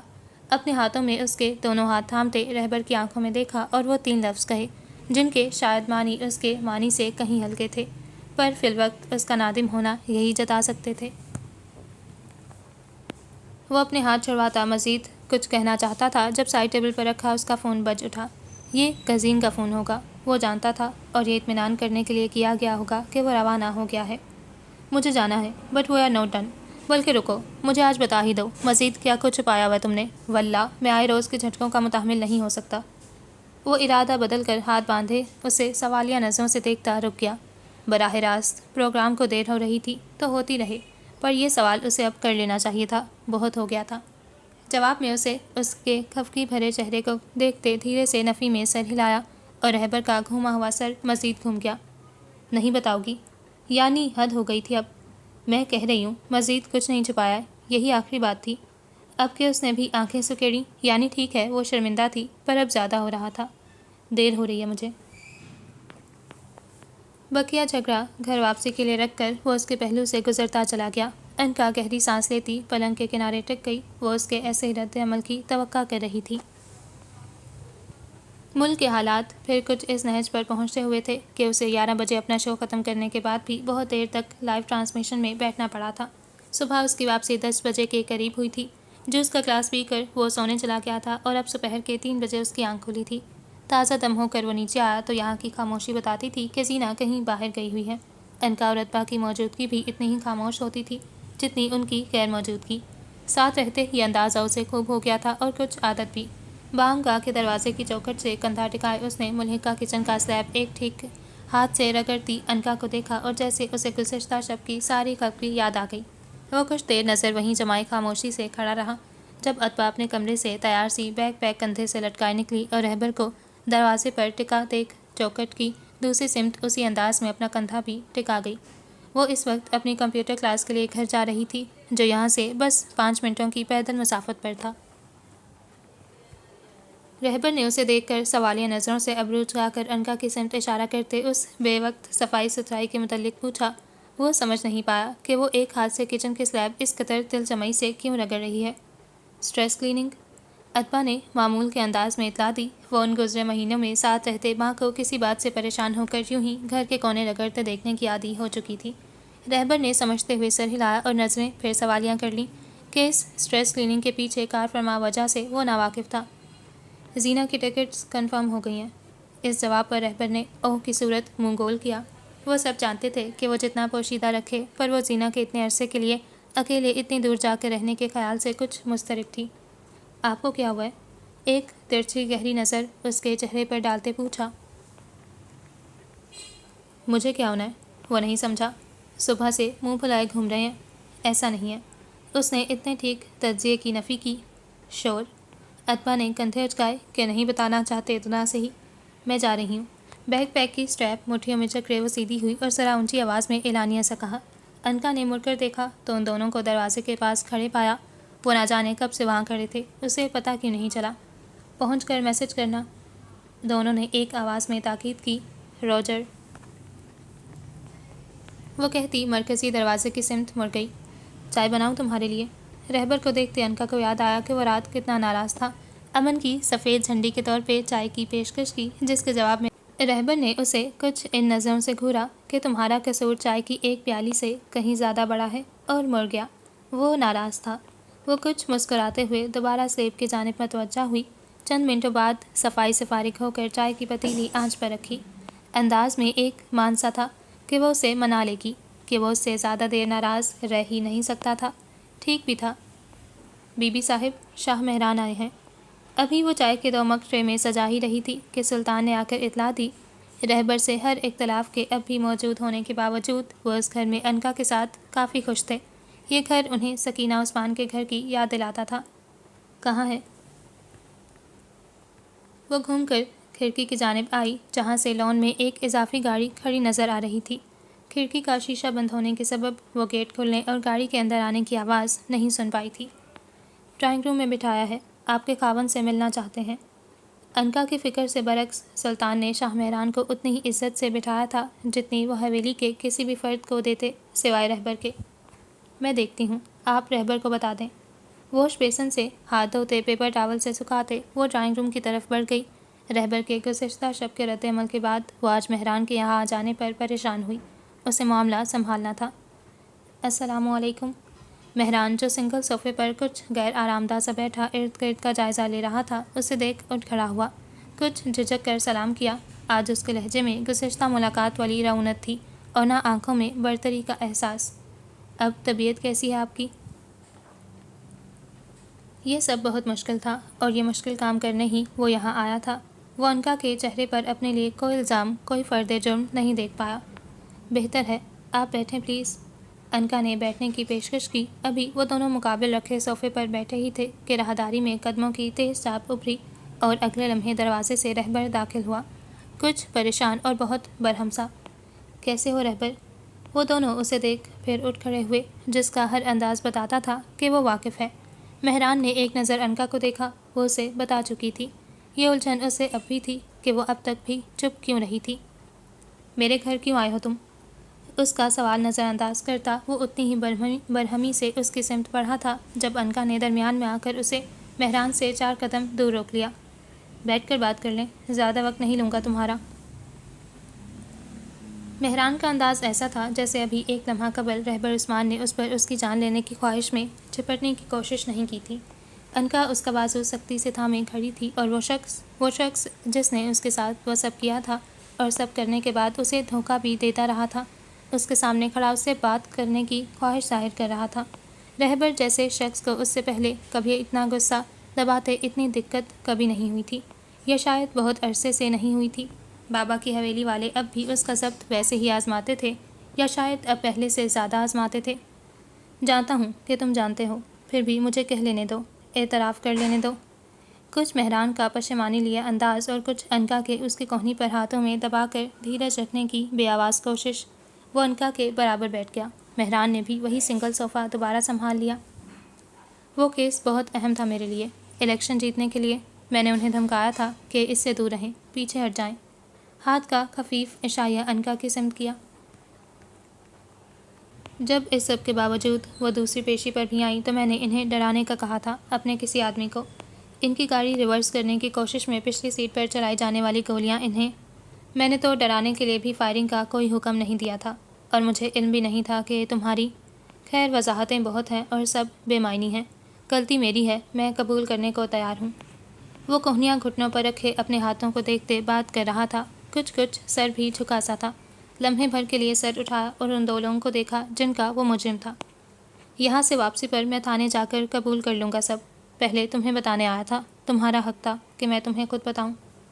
سامنے بیٹھے اس برہم سے شخص کو دیکھتے یہ احساس شاید پہلی مرتبہ ہو رہا تھا کہ وہ اس کا بھائی تھا۔ اس سے پہلے اس نے کبھی اسے اپنے خاندان کا فرد تک نہ مانا تھا، اور آج اتنا کچھ غلط کر لینے کے بعد یوں مجرموں کی طرح اس کے سامنے سر جھکا اعتراف کرتے ہوئے مہران کے دل میں خواہش جاگی کہ وہ بڑھ کر اسے گلے لگا لے۔ یہ ایک رشتہ قبول کرنے میں اسے کتنا زیادہ وقت لگ گیا تھا، اور اس دوران اس سے کتنا کچھ غلط ہو گیا تھا۔ میرے حقوق کی بات مت کرو مہران، تم یہ ذکر کرتے اچھے نہیں لگتے، اور یہ اعتراف جرم نہیں پہنچائے گا اب تمہاری الیکشن کمپین کا نقصان۔ اس کا ضبط بس اتنا تھا کہ وہ وہاں بیٹھا تھا اور مہران کو گریبان سے پکڑ کے اپنے گھر سے نہیں نکال رہا تھا، اسے اپنی بیوی کے گرد برداشت کر رہا تھا جس کی وہ اتنی شدید تکلیف کا باعث بنا تھا۔ اس سے زیادہ وہ نہیں کر سکتا تھا، اپنے بازو پر موجود انکا کے التجائیہ لمس کے باوجود۔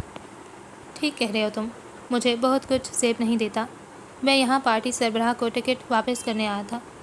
وہ اختلاف کرنے نہیں آیا تھا، اس نے تائید ہی کی۔ اس دفعہ رہبر لاجواب ہوا۔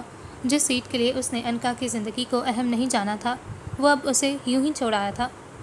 گدی بھی چھوڑ رہا ہوں میں، علی چچا سے بات کر لی ہے۔ مہران کی دوسری بات پہلے سے زیادہ حیران کن تھی۔ کیا وہ نہیں جانتا تھا وہ گدی اس کے لیے کیا معنی رکھتی تھی؟ مقصد حیات، وجود رکھنے کی وجہ۔ گدی بہت اہم تھی تمہارے لیے، یوں چھوڑ دو گے؟ اس دفعہ اس کا لہجہ پہلے سے قدرے کم اشتعال آمیز تھا۔ میرے لیے نہیں تھی، جن کے لیے تھی ان کی خواہش پر 6 سال بیٹھا ہوں اس پر، کافی ہے۔ وہ تمہاری جگہ ہے، تم بیٹھنا چاہو تو ٹھیک، ورنہ علی چچا سنبھال لیں گے۔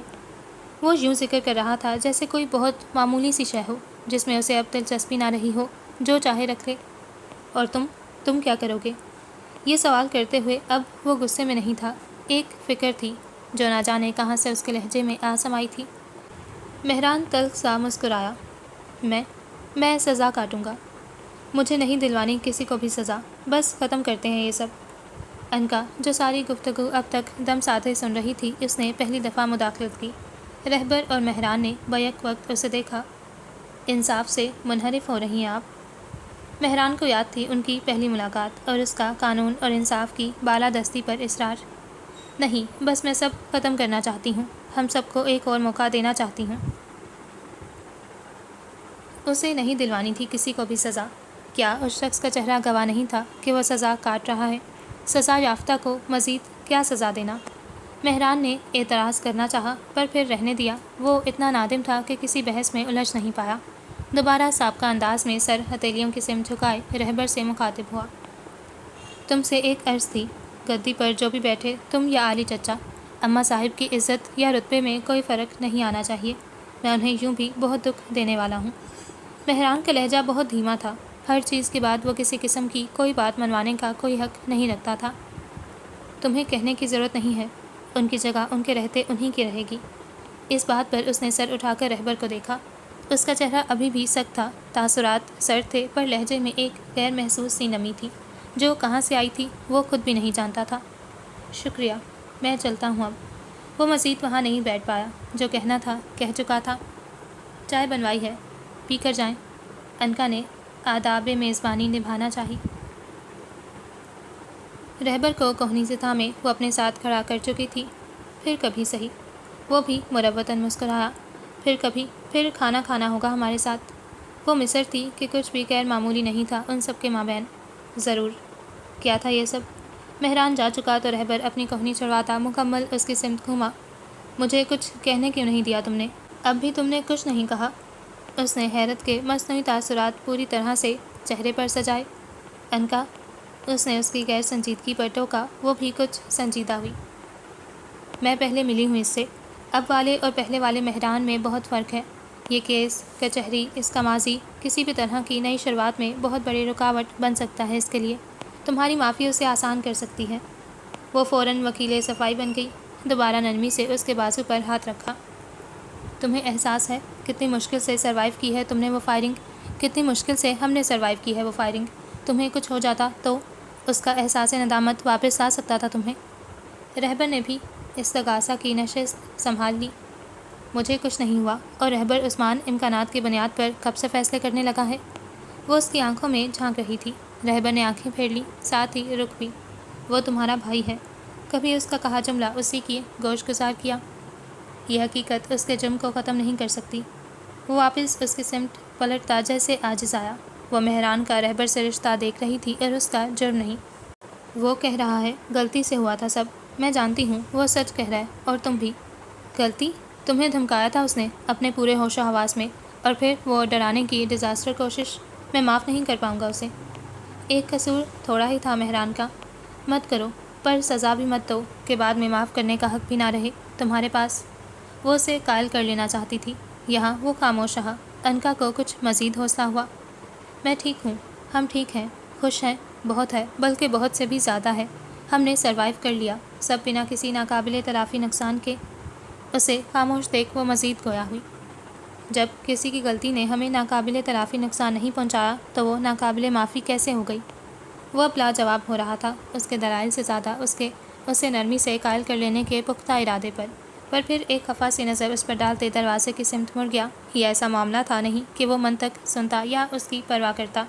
سنو، وہ اس کے پکارنے پر رک گیا اور مڑ کر سوالیہ سے اسے دیکھا۔ شکریہ۔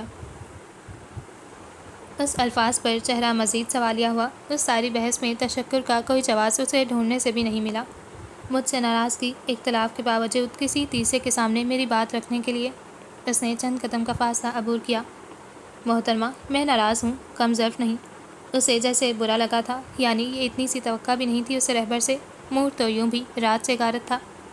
آؤ، تمہیں اچھی سی چائے پلاتی ہوں۔ اس کی کوہنی تھامے اسے بھی اپنا رخ دروازے کی سمت کر لیا۔ وہ اسے کیا بتاتی کہ ماضی میں اس نے رشتے کے نام پر کیسی صعوبت اٹھائی تھی، جہاں بیسک ہیومن ڈیسنسی جیسی شے کا کس قدر فقدان تھا۔ چائے سے بڑا سوچنا کب شروع کرو گے تم؟ اس کے چڑے چڑے سے لہجے میں حسرت ناتمام پنہاں تھی۔ یعنی بس چائے؟ اگر کر دوں تو معافی ملے گی؟ وہ مسکراتے ہوئے پوچھ رہی تھی۔ امکان تو ہے۔ رات سے پہلی بار اس کے چہرے پر مسکراہٹ آئی جسے اس نے کمال مہارت سے دبایا تھا۔ یہ مسکراہٹ نظر میں آ جاتی تو ان کا اپنی پیشکش واپس بھی لے سکتی تھی کہ منائے ہوئے کو کیا منانا۔ پھر تو سوچنا پڑے گا۔ سوچنے کی کچھ مصنوعی اداکاری کی گئی۔ وہ کمرے میں آئی تو رہبر کو صوفے پر ٹی وی کے سامنے براجمان پایا۔ وہ لوگ عالی چچا کی دعوت پر ہفتے کے آخری 3 دن گزارنے ملتان آئے تھے۔ یہاں اچھا وقت گزرا تھا ان کا۔ آج دن میں رہبر، مہرزاد اور شاہ علی حجرہ گئے تھے۔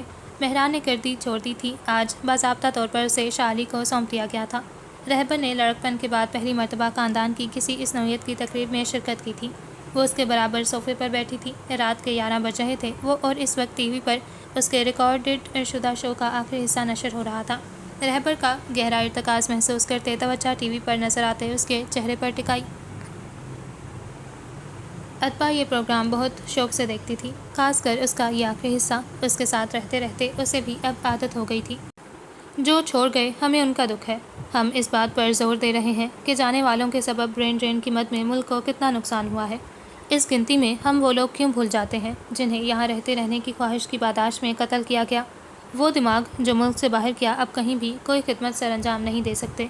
انسانی جان تو چلے یوں بھی عرصہ ہے ہمارے ہاں، پر ٹیلنٹ، ہنر کا احساس یہاں ہم خساروں میں انہیں کیوں نہیں گنتے؟ خیر، جو مارے گئے، جو چلے گئے، انہیں چھوڑ کر جو موجود ہیں، جو زندہ ہیں، جی تو وہ بھی نہیں پا رہے، کیونکہ اس ملک میں آزادی ہے، قتل کرنے کی آزادی، کفر کے فتوے لگانے کی آزادی، دیگر مذاہب اور اقلیتوں کی بے حرمتی کی آزادی، اور سب سے بڑھ کر زندہ لوگوں کو جینے نہ دینے کی آزادی۔ ہم آزاد ہیں۔ آپ سب کو یوم آزادی مبارک ہو۔ جذبات سے ماروا حقائق بیان کرتا، وہ لفظوں کی کار سے ناظر کے ذہن پر سوچ کے چیرے لگاتا گفتگو سمیٹ کر تخلیہ کر گیا۔ انکا ریموٹ اٹھا کر آواز بند کرتے برابر بیٹھے شخص کی سمت متوجہ ہوئی۔ زینہ کے جانے سے پریشان ہو تم؟ وہ رہبر سے مخاطب ہوئی جو کچھ زیادہ ہی گہرے دھیان میں تھا۔ دھیان ٹوٹا؟ ڈنر ٹیبل پر تم مسلسل اسے دیکھ رہے تھے، ایسے ہی کچھ سوچتے ہوئے۔ نہیں، پریشان نہیں ہوں، اس کے جانے سے تو بالکل نہیں، بلکہ خوش ہوں، مجھے فخر ہے اس پر۔ وہ گہرا سانس لیتے مسکرایا۔ کیا وہ چہرے سے اتنا مضطرب دکھ رہا تھا؟ پھر کچھ نہیں، بس چاچی کی کہی بات سوچ رہا تھا۔ حلیمہ نے یوں ہی باتوں باتوں میں زینہ کے لیے مہرزاد کے نسبت کی خواہش کا اظہار کر دیا تھا۔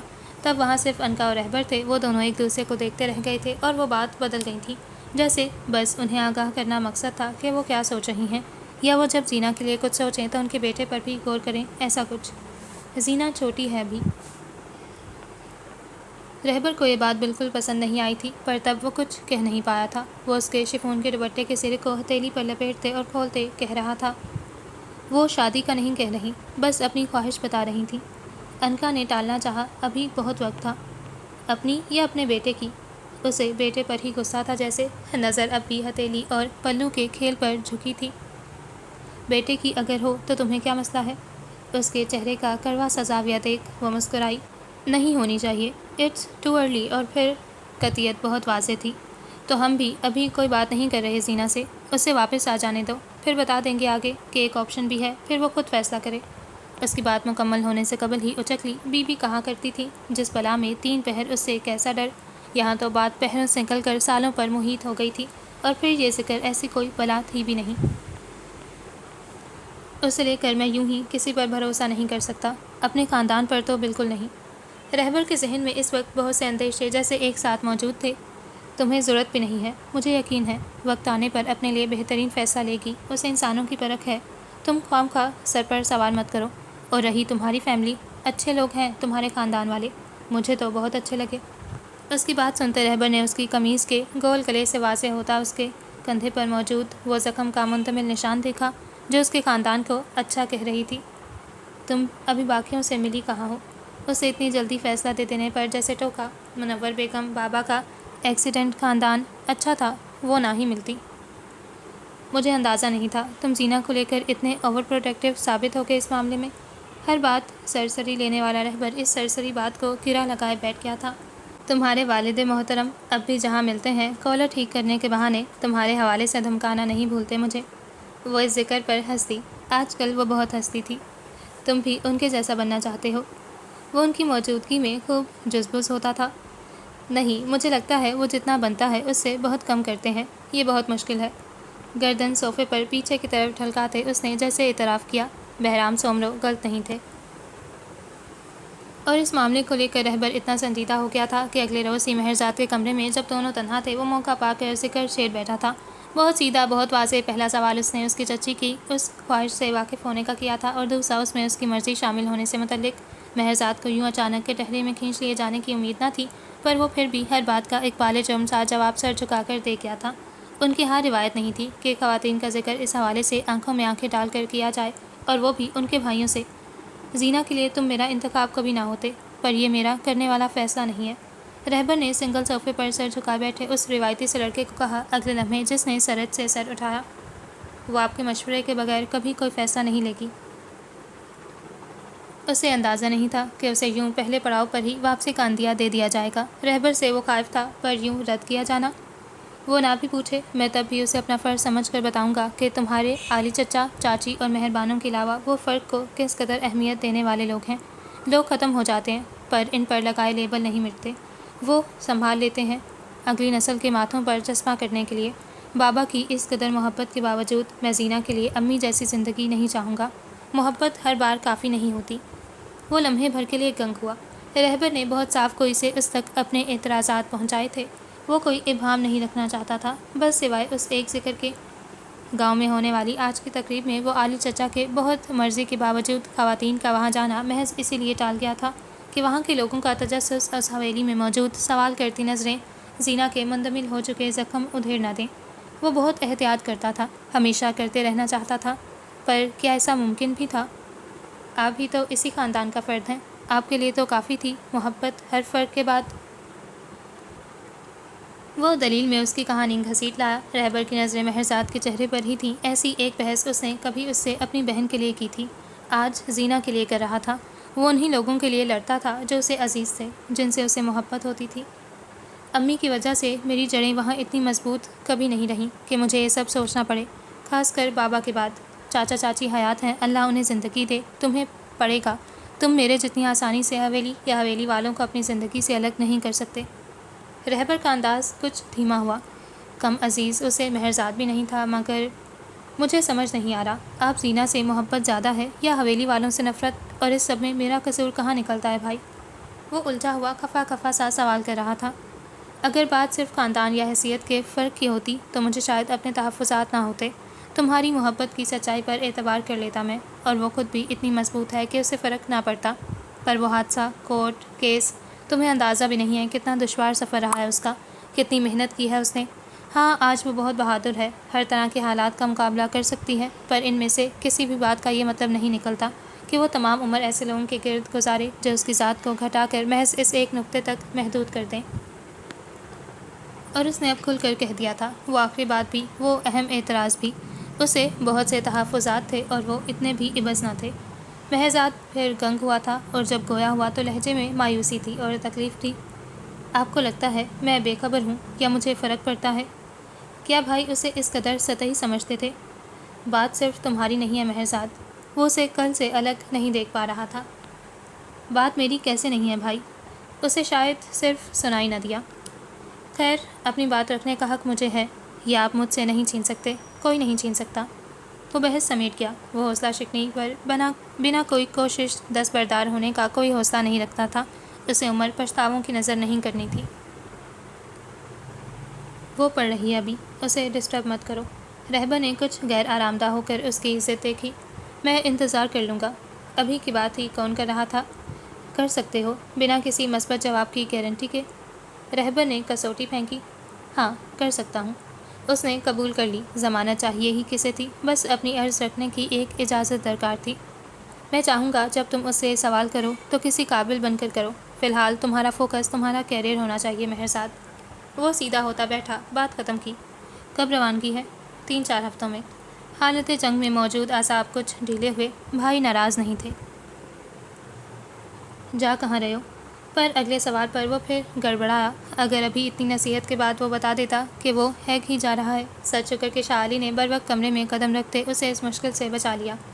ٹھیک ہے، میری غیر موجودگی میں تم دونوں کی بہت دوستی ہو گئی ہے، پر اب مجھے جلن ہو رہی ہے لڑکوں۔ وہ رہبر کے برابر آ کر بیٹھتے کچھ گلہ آمیز انداز میں گویا ہوئے۔ رہبر بھی مسکراتے ان کی سمت متوجہ ہو گیا۔ مہرزاد کی سانس بحال ہوئی۔ بتانا تو تھا اسے، بس یہ تھا کہ اس گفتگو کے بعد بتانا مضر صحت ثابت ہو سکتا تھا۔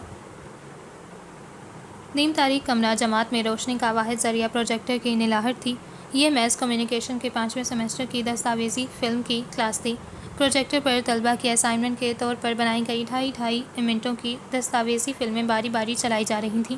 پروفیسر بھی اپنی سیٹ چھوڑ کر طلباء ہی کے صفوں میں کسی ایک سیٹ پر براجمان تھے۔ آخری صف میں ایک سیٹ پر گزین بھی بیٹھا تھا۔ وہ آج بھی آخری سیٹوں پر ہی بیٹھتا تھا۔ ہاں، بس وہاں سے اپنی بات پہلی صف تک پہنچاتے کتراتا نہیں تھا۔ 20 منٹ پہلے اس کی بنائی دستاویزی فلم دیکھی جا چکی تھی، جس پر تالیاں بھی بجی تھیں اور پروفیسر نے تعریف بھی کی تھی۔ اب وہ اسکرین پر توجہ مرکوز کرتا دیگر طلباء کی بنائی فلمیں دیکھنے کی کوشش کر رہا تھا، پر نہ جانے کیوں دھیان نہیں دے پا رہا تھا۔ 1.5-2 گھنٹے سے لہو میں عجیب سی بے چینی دوڑ رہی تھی، جیسے کچھ چھوٹ رہا ہو، ہاتھ سے پھسل رہا ہو۔ جامعہ آنے سے قبل صبح گھر بات کی تھی، وہاں سب ٹھیک تھا۔ یہاں بھی پھر بھی پیٹ میں گرہا تھا جو گہرا ہوتا جا رہا تھا۔ اس نے سر جھٹکتے توجہ جوڑنی چاہی اور دھیان بٹانے کو قمیض کی جیب سے موبائل برآمد کیا، جو گھنٹہ بھر پہلے کلاس کے ابتدا ہوتے خاموشی پر رکھا گیا تھا۔ لمحہ اور ماہرین کے نمبر سے آئی 17 مسڈ کالز دیکھتے اس اندھیرے میں بھی اس کا چہرہ رنگ چھوڑتا محسوس ہو رہا تھا۔ میسج چند تھے ماہرین کا، وہ یک سطری پیغام پڑھتے اسے اب وہ مدھم نیلی روشنی بھی دکھائی دینا بند ہو گئی تھی۔ اگلے لمحے ساری کلاس نے مڑ کر گزین کو پوری آواز سے کرسی گھسیٹ کر وحشت زدہ سا 3-4 کرسیوں سے ٹکراتے، انہیں پھلانگتے کمرہ جماعت چھوڑتے دیکھا تھا، اور اس کی ڈاکیومنٹری دیکھ مجھے امید ہو چلی تھی کہ there is a hope for these backbenchers۔ Professor نے اس حرکت پر ایک ناپسندیدہ سا تبصرہ کرتے اشارے سے کلاس کو دوبارہ اسکرین کی طرف متوجہ ہونے کا حکم دیا۔ اس کے ساتھ بیٹھا حیدر ہی تھا جو گزین کے فعل پر تشویش کا شکار ہوا تھا، اور بہت خاموشی سے سب کے دوبارہ اسکرین کی طرف متوجہ ہونے کے بعد اس کے پیچھے اٹھ گیا تھا۔ باہر برآمدے میں روشنی تھی، سورج کی آنکھیں چندھیاتی روشنی، اسے یہاں بھی کچھ نظر نہیں آ رہا تھا۔ لمحہ کا نمبر ملاتے اس نے خانہ قلب کے اتھاہ گہرائیوں سے خواہش کی کہ وہ سطر مذاق ہو، جھوٹ ہو، ماہرین اسے گھر بلانے کے لیے بہانہ گھڑ رہی ہوں۔ ماہرین یہ نہیں کر سکتی تھی، پر کاش وہ کرتی، کاش زندگی کے حقائق اور ہمارے کاش۔ اگلے لمحے فون اٹھاتے لمحہ کی اس کن چھری سے ذبح کرنے جیسی گریہ وزاری نے کسی کاش کا دامن مزید تھامنے نہ دیا۔ وہ رو رہی تھی، اسے بھی رلا رہی تھی۔ گزین تمہارے علم کو لے گئے ظالم، میرے گہرام کو لے گئے، تمہارے باپ کو لے گئے گزین، گزین تم کہاں ہو، میرا گہرام لے گئے۔ لمحہ نے فون اب ماہرین نے لے لیا تھا، وہ بھی روتے ہوئے پھر کچھ جامع تفصیل دے رہی تھی۔ 1-1.5 گھنٹہ قبل شہری حلیے میں کچھ لوگ علم کو ان کے اسکول سے لے گئے تھے۔ وہ کچھ لوگ کون تھے سب کو علم تھا، وہ انہیں کہاں لے گئے تھے کوئی نہیں جانتا تھا۔ وہ ماہرین سے تفصیل سنتا، وہیں جامد کھڑے لمحہ بلمحہ سال بسال وقت میں پیچھے جانے لگا، الٹے قدم اٹھاتا واپس اس کے چہرے سے عمر چرانے لگا۔ پس منظر میں لمحہ کے رونے کی آواز اب بھی واضح تھی۔ اب وہ ایک 11 سالہ بچہ تھا۔ سن 2011 تھا جب وہ گھر کے قریب ریتیلے ٹیلوں کے درمیان بنے قدرتی میدان پر اپنی پھٹی ہوئی فٹ بال سے پڑوسی بچوں کے ساتھ کھیل رہا تھا، اور اس کی بال لڑکتے ہوئے کسی کے مٹی کے اٹے پاؤں کے پاس جا رکی تھی۔ وہ بابا کے چچا زاد تھے جو ننگے پیر ہانپتے کانپتے بھاگتے ہوئے انہیں بتانے آئے تھے کہ اس کے باپ کو ان کے کھجور کے باغ سے اٹھانے والے اٹھا لے گئے تھے۔ پس منظر میں سنائی دیتے لمحہ کے بہن دادی کی آواز میں ڈھل گئے۔ دادی بہت روتی تھی، بلکہ بالکل جیسے ابھی لمحہ رو رہی تھی۔ وہ تب لمحہ کی چادر تھامے ان کی اوٹ سے انہیں روتا ہوا دیکھتا تھا۔ دکھ ان سب کو تھا، پر جیسے دادی روتی تھی انہیں اپنے زخم بھول جاتے تھے۔ اسے دادی کی گریہ وزاری کی آواز سے وحشت ہوتی تھی، اسے آج بھی ہو رہی تھی۔ فون بند ہو گیا تھا۔ اس نے ہوش میں آتے ارد گرد دیکھا، جیسے یاد کرنا چاہا وہ کہاں ہے۔ وہ صفاق ریاست کے دارالحکومت کی سب سے بڑی سرکاری جامعہ میں موجود تھا، اپنے گھر سے، اپنے لوگوں سے اتنا دور۔ اس نے کچھ حیرت سے اپنے گیلے ہوتے رخساروں پر ہاتھ پھیرا، وہ آنسو تھے، وہ رو رہا تھا۔ اگلے لمحے اس نے انہیں بے دردی سے رگڑا۔ بابا کے وقت علم تھے جو ان کی واپسی کے انتظار تک ان سب کے ساتھ بھائی بن کر کھڑے رہے، اور انہیں دفنانے کے بعد باپ بن گئے ان تینوں کے۔ لمحہ کے لیے انہوں نے گھر کی سربراہ کی نشست سنبھالی تھی، دادی کے لیے بیٹا بن گئے تھے۔ 4 سال قبل مرض الموت میں مبتلا وہ انہیں بابا کے نام ہی سے بلاتی رہیں، اور اب کوئی نہیں تھا، اب اسے وہاں جانا تھا۔ گھر پر 6 عورتیں تھیں جو اس کی منتظر تھیں، لمحہ، ماہرین، محلب، بھابھی، سمل، ماہن، جو رو رہی تھیں، سہمی ہوئی تھیں، جنہیں اب مزاحمت کی ایک لمبی مسافت طے کرنی تھی۔ اسے ان کے ساتھ کھڑا ہونا تھا، رونے جیسے عیاشی کا وقت نہیں تھا اس کے پاس۔ لمحہ لگا تھا اس کے چہرے کے تاثرات سخت ہونے میں، اور اس سے کم وقت لگا اس کے اس شہر میں زندگی، یہاں سے لوگوں، ڈگری، نوکری، باہر سے ماسٹرز کا خواب، مستقبل کے منصوبوں کو پس منظر میں جانے میں۔ ایک اختتامی نقطہ بابا کی گمشدگی میں نے لگایا تھا ان کی زندگی کی رواں تحریر پر، جس کے بعد اگلے جملے کا آغاز کرتے انہیں کئی برس لگ گئے تھے، اور ایک نقطہ آج لگا تھا۔ اس کے بعد اگلا حرف نہ جانے کب لکھا جاتا بھی یا نہیں۔ کیا ہوا ہے؟ سب ٹھیک ہے؟ وہ عمارت کے خارجی دروازے کے سمت مڑا ہی تھا جب حیدر نے اسے پکڑتے روکا۔ وہ لوگ ایلم کو لے گئے ہیں، مجھے گھر پہنچنا ہے۔ وہ جیب سے موٹر سائیکل کی چابی برآمد کرتا چھلاوے سا اس کی آنکھوں سے اوجھل ہوا۔ حیدر وہاں الجھا کھڑا رہ گیا۔ وہ سمجھا نہیں تھا اس جملے کا مطلب۔ کون لوگ؟ اور ایلم کو کہاں لے گئے ہیں؟ حیدر کا ڈومیسائل ریاست کے جس خطے سے تھا وہاں ایسے جملے اتنے قریب سے سننے کو نہیں ملتے تھے۔ وہ ان کے معنی بوجھنے سے قاصر تھا، کم از کم یوں اچانک سننے پر۔ جس خطے سے غزین کا تعلق تھا وہاں اس جملے کے ایک ہی برچی جیسے معنی تھے جو شیر خوار طفل پہلا قدم اٹھاتے سیکھتے تھے۔ راہداری میں الجھا کھڑا حیدر خوش قسمت تھا۔ راہداری سے حواس باغتا سا بھاگتا غزین نہیں تھا۔ چینل کی عمارت کے باہر بنے گھاس کے گول خطے کے درمیان ایک بینچ موجود تھا جہاں غزین پیروں میں چھوٹا سا بیگ پیک رکھے منتظر تھا۔ رہبر نے اسے فلائٹ کرا کر دی تھی اور اب وہ اسے ایئرپورٹ چھوڑنے بھی کچھ جا رہا تھا۔ ابھی چند منٹ پہلے اسے عین برابر زینہ بیٹھی تھی۔ وہ رہبر کے آفس میں تھی جب غزین نے اسے آ کر اپنے بھائی کا بتایا تھا۔ وہ تب سے اس کے ساتھ تھی۔ بھائی کب تک آئیں گے؟ فلائٹ بک کر کے وہ ایک ضروری کانفرنس اٹینڈ کرنے پریس کلب گیا تھا۔ ملک ہر وقت نازک صورتحال کی زد میں رہتا تھا کہ جب تک جہاز کا وقت ہوتا وہ واپس آ جاتا۔ ابھی کچھ دیر میں گمبھیر آواز وزن لیے ہوئے تھی۔ ایلم واپس آ جائیں گے، میں دعا کروں گی۔ ابھی دن ہی کتنے ہوئے تھے اس لڑکے کے اس کے سامنے ایک گھٹنے کے بل بیٹھے اسے رونے کی بجائے دعا پر آمادہ کرتے ہوئے۔ میں احسان مند رہوں گا۔ اس کی روح تک منجمد ہو چکی تھی اس وقت۔ ایسے مت کہو۔ اسے تکلیف ہوئی۔ سر جھکائے بیٹھے اس لڑکے کے انداز پر ان کے ہاتھ بینچ پر چند انچ کے فاصلے سے جمے تھے۔ واپس کب آؤ گے؟ یہ سوال بلا اجازت منہ سے برآمد ہوا۔ وہ ابھی گیا بھی نہیں تھا اور وہ واپسی کے متعلق پوچھ رہی تھی۔ غزین نے خفیف سا سر اٹھائے نگاہ کا زاویہ ترچھا کیے اسے دیکھا اور پھر دوبارہ اسے اپنے قدموں کے قریب گھاس پر مرکوز کر لیا۔ واپسی شاید دنوں میں ہوتی، ہفتوں میں، مہینوں میں یا پھر سالوں میں، وہ نہیں جانتا تھا۔ بعض خاندان دہائی سے اوپر کے عرصے سے ابس ایڑیاں رگڑتے آ رہے تھے۔ کوئی ضمانت نہیں تھی، اتنی بھی نہیں کہ واپسی اب ہوگی یا بھی نہیں۔ میں انتظار کروں گی۔ وہ اسے نہیں دیکھ رہی تھی۔ چہرے پر کوئی تاثر نہیں تھا پر جملہ اتنا بھی معمولی نہیں تھا۔ وہ اعتراف سا تھا، وزن رکھتا تھا۔ غزین نے بے حد غیر آرام دہ ہوتے آنکھیں میچیں۔ اس کی آواز اس قدر ہی سپاٹ ہوئی تھی۔ تمہیں نہیں کرنا چاہیے، میں پھر بھی کروں گی۔ تم بتاؤ، کیا واپس آؤ گے؟ ہر دھرمی اس لڑکی کی شخصیت کا خاصہ تو کبھی نہیں رہی تھی۔ وہ کون سی ضمانت چاہ رہی تھی اس سے؟ اس کے پاس دینے کو تھا ہی کیا؟ تم تو جا رہی ہو۔ اس نے پہلو تہی چاہی۔ انتظار تو کہیں بھی رہ کر کیا جا سکتا ہے۔ آگے بڑھ جانے والے پیچھے رہ جانے والوں کا انتظار نہیں کیا کرتے۔ لہجہ سادہ تھا اور الفاظ طنز آمیز۔ ہر قدم پر پیچھے مڑ کر دیکھتے وہ اور کیا کر رہے ہوتے ہیں۔ پیچھے مڑ کر دیکھنے والے مجسمہ بن جاتے ہیں، انتظار کا مجسمہ۔ یہ تکرار تھی، مباحثہ تھا، عبث تھا، اور وہ یہاں پھر لاجواب ہوا۔ اب وہ گردن موڑے اسے دیکھ رہا تھا۔ اس لڑکی کے چہرے پر ارادوں کی مضبوطی تھی۔ وہ ان خداخال میں نگاہ الجھانے کا ہرگز متحمل نہیں ہو سکتا تھا، نہ اسے ریت سے بھرے وعدے تھما سکتا تھا۔ اسی لمحے رہبر کی گاڑی زیر زمین پارکنگ سے نکلتی دکھائی دی۔ میں جا رہا ہوں۔ جھک کر چھوٹا سا بیگ پیک اٹھاتے وہ اٹھ کھڑا ہوا۔ جملہ عجیب تھا، اعلانیہ سا، بہت کچھ باور کرواتا ہوا، ہاتھ چھڑواتا ہوا۔ میں ساتھ چلوں؟ ایئرپورٹ تک تو وہ اسے چھوڑنے جا ہی سکتی تھی۔ وہ ساتھ ہی اٹھنے لگی۔ نہیں۔ غزین کے انداز میں اس قدر قطعیت تھی کہ زینہ اٹھتے اٹھتے بیٹھ گئی۔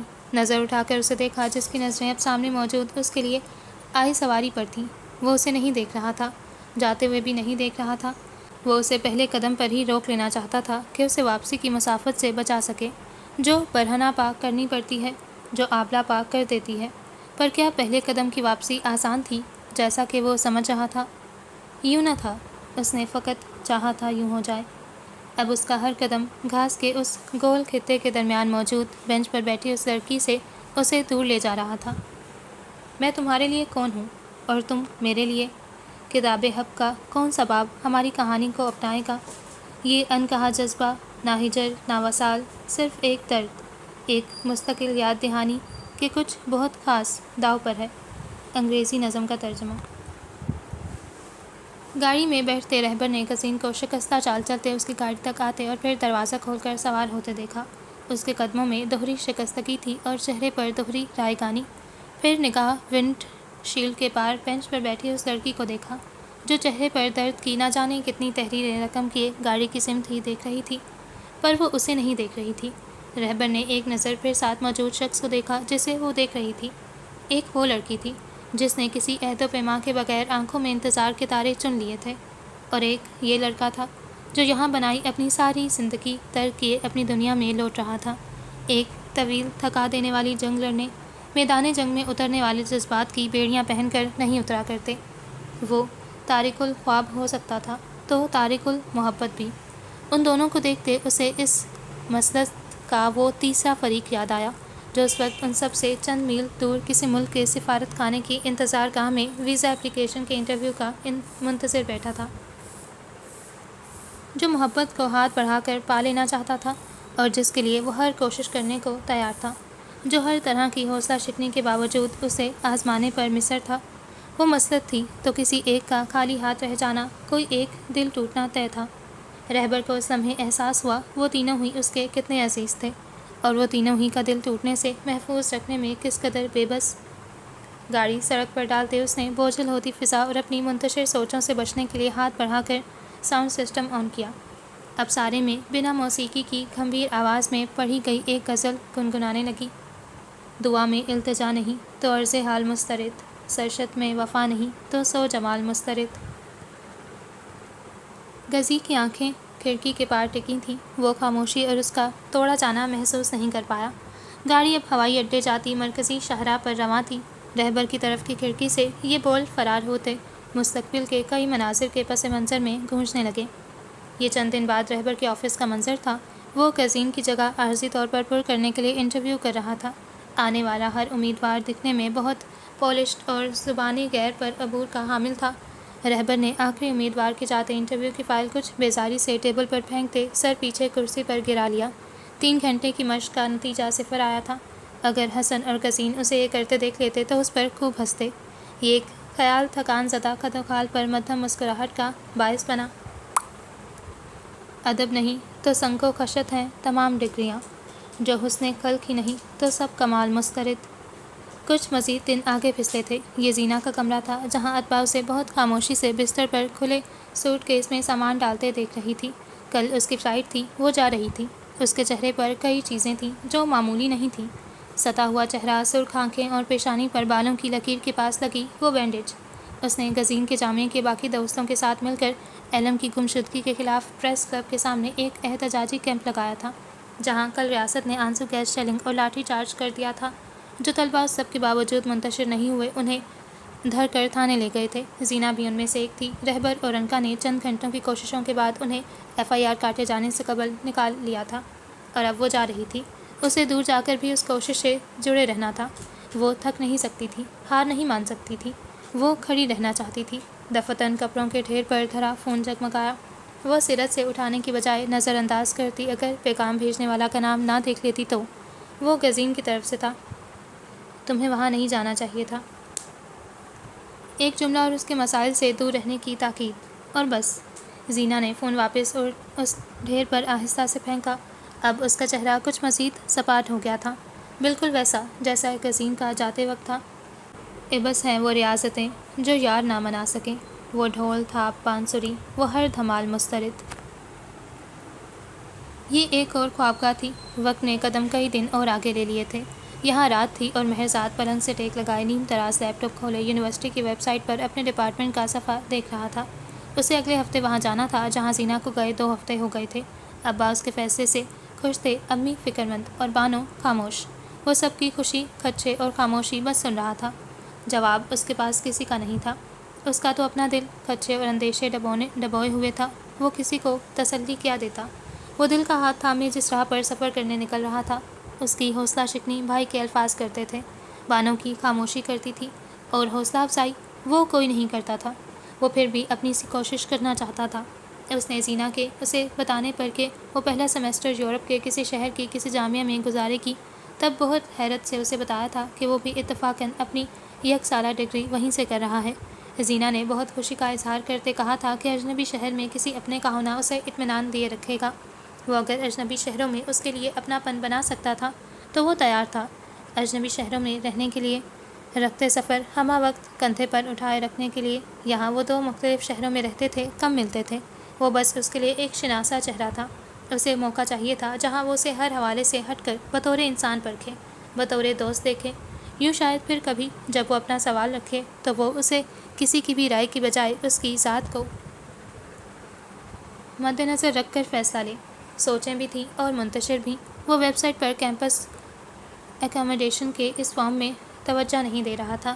مہرزاد نے بے دلی سے لیپ ٹاپ کی اسکرین گراتے اسے ایک طرف رکھا۔ چند لمحوں بعد اب وہ لیپ ٹاپ دوبارہ کھولے بہت اطمینان سے کچھ دیکھ رہا تھا۔ یہ زینہ کے ڈپارٹمنٹ کا ورچوئل ٹور تھا۔ اس نے تصور میں اسے اسی عمارت کے کسی کمرہ جماعت میں لیکچر سنتے ہوئے اپنی اونچی والی پونی سر ہلاتے دیکھا۔ کتاب عشق میں یہی لکھا ہوا تھا جا بجا، بدجے خیال یار کے ہر ایک خیال مسترد۔ اس ایک سنکلاک صحرائی شہر کے پریس کلب کے سامنے پچھلے 10 سال سے زائد سے ماما قدیر کے لگائے اس جبری لاپتہ افراد کے کیمپ کا منظر تھا۔ وہ کیمپ جس کے ٹینٹ کی دیواریں اور زمین غائب ہو جانے والے ان افراد کی تصاویر سے مزین تھیں، تصویریں جن کے نیچے نام کے بعد تاریخ پیدائش اور تاریخ گمشدگی درج تھی۔ ان تصویروں میں ہر عمر کے مردوں کے چہرے تھے، نوعمر جن کی مسیں بھگتتی تھیں، ضعیف، سفید ریش نوجوان، درمیانی عمر کے مرد۔ اس جگہ سے زیادہ وحشت شاید کہیں اور نہیں تھی۔ یہ اتنے لوگ کسی بہت عام دن اپنی زندگی کے معمول گزارتے اچانک غائب کر دیے گئے تھے۔ یہ ایک لمحہ وہ تھے اور اگلا لمحہ وہ نہیں تھے، اور ان 2 لمحوں کے درمیان دنیا اور جہنم کا فرق تھا۔ ایک لمحہ وہ زمین پر تھے، اس کے مسائل کا شکار، الجھے، اسے ہر حال میں جیتے ہوئے، اور اگلے لمحے وہ لواحقین سمیت جہنم میں دھکیل دیے گئے تھے۔ اللہ کے بندوں کی بنائی جہنم۔ یہ وہ ریاست تھی جہاں ایڑیاں رگڑنے سے چشمے خون کے پھوٹتے تھے، وہ بھی ایڑیوں سے ہی۔ زیادہ تر تصاویر کیمرے کی آنکھ میں دیکھ کر کھینچی گئی تھیں، اور کیمپ میں داخل ہونے والوں کو یوں لگتا تھا وہ سب گمشدہ لوگ ایک ساتھ اپنی نظر اس پر ٹکائے ہوئے ہیں۔ وہ سب لوگ جو نہ جانے کہاں تھے، زندہ بھی تھے یا نہیں۔ وہ لوگ جن کا شمار نہ زندوں میں ہوتا تھا نہ مردوں میں، جو زندہ تھے تو جی نہیں رہے تھے، مر گئے تھے تو دفنائے نہیں گئے تھے، اور اگر کسی نامعلوم قبر میں اجتماعی دفن ہوئے بھی تھے تو کسی نے ان کا جنازہ نہیں پڑھا تھا، انہیں غسل نہیں دیا تھا۔ ان تصاویر سے جھانکتی وہ نظریں روح میں چھید کرتی تھیں۔ آج اس کیمپ میں گزین بھی موجود تھا، لمع بھی، ماہ رنگ بھی۔ اس کے خاندان نے پچھلے 4 ہفتوں سے یہ کیمپ خالی نہیں چھوڑا تھا۔ جب تک دن غروب ہونے پر اسے سمیٹ نہیں دیا جاتا تھا، تب تک ان کے خاندان کے کم از کم 3 افراد ہمہ وقت یہاں موجود ہوتے تھے۔ عالم کی تصویر لیے، ان کی ہستی تصویر لیے۔ وہ پہلی بار اس کیمپ میں بابا کے لیے آیا تھا اور آتا رہا تھا، جب تک ان کا بے جان مشق شدہ وجود اسے بیاباں سے برآمد نہیں ہوا تھا۔ اس بار بھی وہ بیٹھے رہیں گے، امید تھامے، علم کے مل جانے تک، یا پھر امید کے ختم ہو جانے تک۔ یہ آخری امکان اس گھرانے کے ہر فرد کی سانس روکے رکھتا تھا۔ امید تھی اور کافی تھی۔ بابا کے وقت ذرائع ابلاغ اتنے زیادہ نہیں تھے، اتنی چیخیں کہیں پہنچتی نہیں تھیں۔ آج وقت مختلف تھا، اس ایک معاملے میں آسان بھی، اور چونکہ وقت مختلف تھا تو امید تھی نتیجہ بھی مختلف ہوگا۔ آج کیمپ میں حسب اختلاف کے کچھ رہنما ان سے اظہار یکجہتی کو آئے تھے، اور ان کے آنے کی خبر سنتے اس نے بہت سختی سے ماں اور بہنوں کو ان کے سامنے رونے سے روکا تھا۔ اس اتحاد کی قیادت وہی پارٹی کر رہی تھی جو بابا کی گمشدگی کے وقت حکومت میں تھی۔ انہیں ان سے کوئی ہمدردی نہیں چاہیے تھی۔ وہ جانتے تھے وہاں موجود صرف اس لیے تھے کہ اگر ان کی آمد کے طفیل مین اسٹریم میڈیا، جو ویسے تو انہیں نظر انداز کرنے کا پابند تھا، کچھ منٹ کیمروں کا رخ ان کی فریاد کی سمت کر سکتا تھا تو ٹھیک تھا۔ پھر یہ سودے بازی تھی تو سودے بازی صحیح، سیاست تھی تو سیاست صحیح۔ حسب اختلاف کے وفد میں آئی وہ عورت لمع کو گلے لگائے پوری کوشش میں تھی کہ انہیں رلا سکے۔ آنسو ایک اچھے فوٹو آپ کے ضامن تھے۔ لمع جو عالم کی گمشدگی کے دن سے مسلسل ایک جملہ دہراتے رو رہی تھیں کہ جس درد زا سے گزر کر انہوں نے جس بیٹے کو جنم دیا، اس کی گمشدگی سے لے اب تک وہ اسی تکلیف میں مبتلا ہے۔ تب وہ درد چند گھنٹوں پر محیط تھا اور اب بڑھ کر لامتناہ ہی ہو گیا تھا۔ آج ان کی آنکھیں خوش تھیں، صحرائی، بنجر۔ انہیں اس عورت کے ساتھ لگے رونا نہیں آ رہا تھا جس کا باپ ان کے شوہر کی گمشدگی اور قتل کے وقت حکمران تھا۔ اس عورت نے ان کا روایتی لباس زیب تن کیا ہوا تھا، لیکن اس کی قیمت شاید وہاں بیٹھے افراد کی 6 ماہی آمدنی سے زیادہ تھی۔ اس کے ہاتھ جس کی ان عورتوں کے آنسو پہنچنا چاہتی تھی، وہ اتنے نرم تھے کہ معلوم ہوتا تھا کہ مشقت کے نام پر انہوں نے شاید اشارے کر کے حکم ہی دیے ہوں گے۔ ان ہاتھوں کی زندگی بھر کی مشقت ان مزدور پیشہ لوگوں کی ہفتے بھر کی مشقت سے کم تھی۔ وہ وفد مصر تھا، یہ جتانے پر کہ حکومت ان کے درد سے کس قدر لا تعلق ہے اور وہ کس قدر فکر مند، اور یہ کہ اگر وہ حکومت میں ہوتے تو یوں آنکھیں پھیرے نہ بیٹھے ہوتے جیسے یہ آج کی کہانی تھی، اور اس سے پہلے حکومت میں بیٹھ کر انہوں نے مختلف رویہ اپنایا تھا، جیسے وہ خود اور وہاں بیٹھے لوگ نہیں جانتے تھے کہ اس ریاست میں اقتدار پارلیمان سے کس قدر پرے کی کوئی شے تھی۔ وہاں بیٹھے وہ افتتانے گانے خاک ان ہمدردیوں کے اصل سے آگاہ تھے، ان شیریں لفظوں کے کھوٹ سے واقف تھے، سو وہ سر سے بیٹھے تھے، ان سے ملنا ان کی مجبوری تھی۔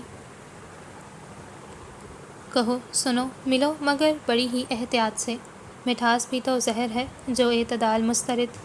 یہ جامعہ کا اونچی چھتوں والا کتب خانہ تھا، جہاں ایک نسبتاً ویران گوشے میں ایک مستطیل میز کے مخالف اطراف میں بچھی کرسیوں پر مہربانوں اور سنان موجود تھے۔ آج اس کا بطور RA پہلا دن تھا۔ اس کی CV اچھی تھی، اسے کام آتا تھا۔ مہربانوں نے بس یہ 2 چیزیں ہی دیکھی تھیں۔ مقالے کے متعلق سنان کو تفصیلاً آگاہ کرنے کے ارادے سے لیپ ٹاپ کا لڈ اٹھاتے اس مسکراتی آنکھوں والے چہرے کو دیکھا۔ اس کی شرٹ ضرور بے انتہا دفعہ دھلنے سے قبل کسی کھلے ہوئے رنگ کی ہوتی ہوگی، گھسی ہوئی جینز، مضبوط مگر کثرت استعمال کی چگلی کھاتے جوتے، اور ان سب سے ملتی جلتی حالت کا کراس بیگ۔ اس کی شخصیت میں کچھ قیمتی تھا تو وہ تھی اس کی مسکراتی روشن آنکھیں، جسے بازار کی سب سے اونچی دکان کے سب سے اونچے طاق پر رکھی سب سے قیمتی چیز جس نے بنا قیمت دیکھے دل کی خواہش پہ مول لی ہو، اور وہاں اس کی مسکراہٹ۔ اس کی مسکراہٹ اس کی آنکھیں جتنی روشن تھیں، یا اس کی آنکھیں اس کے ہونٹوں جتنا مسکراتی تھیں، یہ فیصلہ مشکل تھا۔ وہ یوں مسکراتا تھا جیسے کوئی استعارہ ڈھونڈنے سے قبل۔ مہربانوں نے سر جھٹکا۔ اس کے خیالات کی رو کس قدر بھٹکی تھی۔ آپ اتنا خوش کیوں ہیں؟ جو حیرت سے زیادہ خود پر غصہ آیا تھا، وہ طنز سا سوال کرتے مقابل پر اتارا۔ نہیں ہونا چاہیے۔ وجہ ہو تو ضرور۔ اس کی خوشی کے بے سبب ہونے پر زور دیا۔ خیر، اگر انسان اس جہد مسلسل جیسی زندگی اور حالات میں وجہ ڈھونڈنے بیٹھ جائے تو ہو لیا خوش۔ خوشی تو ہمارے اندر ہوتی ہے، اسے کھوجنا چاہیے، مل جائے تو اوروں میں بانٹنا چاہیے۔ اس نے اپنا آسان سا فلسفہ آسان ہی الفاظ میں بتایا۔ ویسے آج تو میرے پاس وجہ بھی ہے، اتنی اچھی جاب لگی ہے، اتنی اچھی باس ملی ہے۔ اتنی اچھی باس؟ مسکرا کر بھویں اچکاتے اس کی سمت اشارہ کیا کہ آنکھوں میں جھانکا۔ مہربانوں نے بے اختیار پیشانی چھوئی۔ سبق یہ لیا تھا کہ اس شخص سے کام کے علاوہ کوئی بھی ذکر اس کی دماغی صحت کے لیے مضر ثابت ہو سکتا ہے۔ 6 ماہ کے کانٹریکٹ پر محترم ایسے خوش تھے جیسے سرکار نے سیدھا 22ویں گریڈ میں بھرتی کر لیا ہو، وہ بھی کمیشن کا کوئی امتحان لیے بغیر۔ جس نوعیت کے اور جن لوگوں سے وہ انٹرویو لینا چاہ رہی تھی، اس کے لیے سنان کا باتونی پن، زبان سے واقفیت اور جلد گھل مل جانے والا انداز مفید ثابت ہو سکتا تھا، پر اس کے علاوہ وہ اس کا کتنا صبر آزمانے والا تھا، اسے واضح نظر آ رہا تھا۔ وہ لیپ ٹاپ کی سمت متوجہ ہوتی، مطلوبہ فولڈر کھولنے لگی۔ اب وہ اسے بہت باریکی سے سب سمجھا رہی تھی۔ تحقیق کا ڈیزائن، طریقہ کار، اس کا کام، وہ مکمل طور پر متوجہ تھا۔ نگاہ کے اس الجھاؤ کا پہلا درجہ اس نے انتظار کی سیڑھی چڑھتے پار کیا تھا۔ وہ ذریعہ معاش کی فکر تھی، پر پھر نگاہ ان یاس سے پر آنکھوں سے بند گئی۔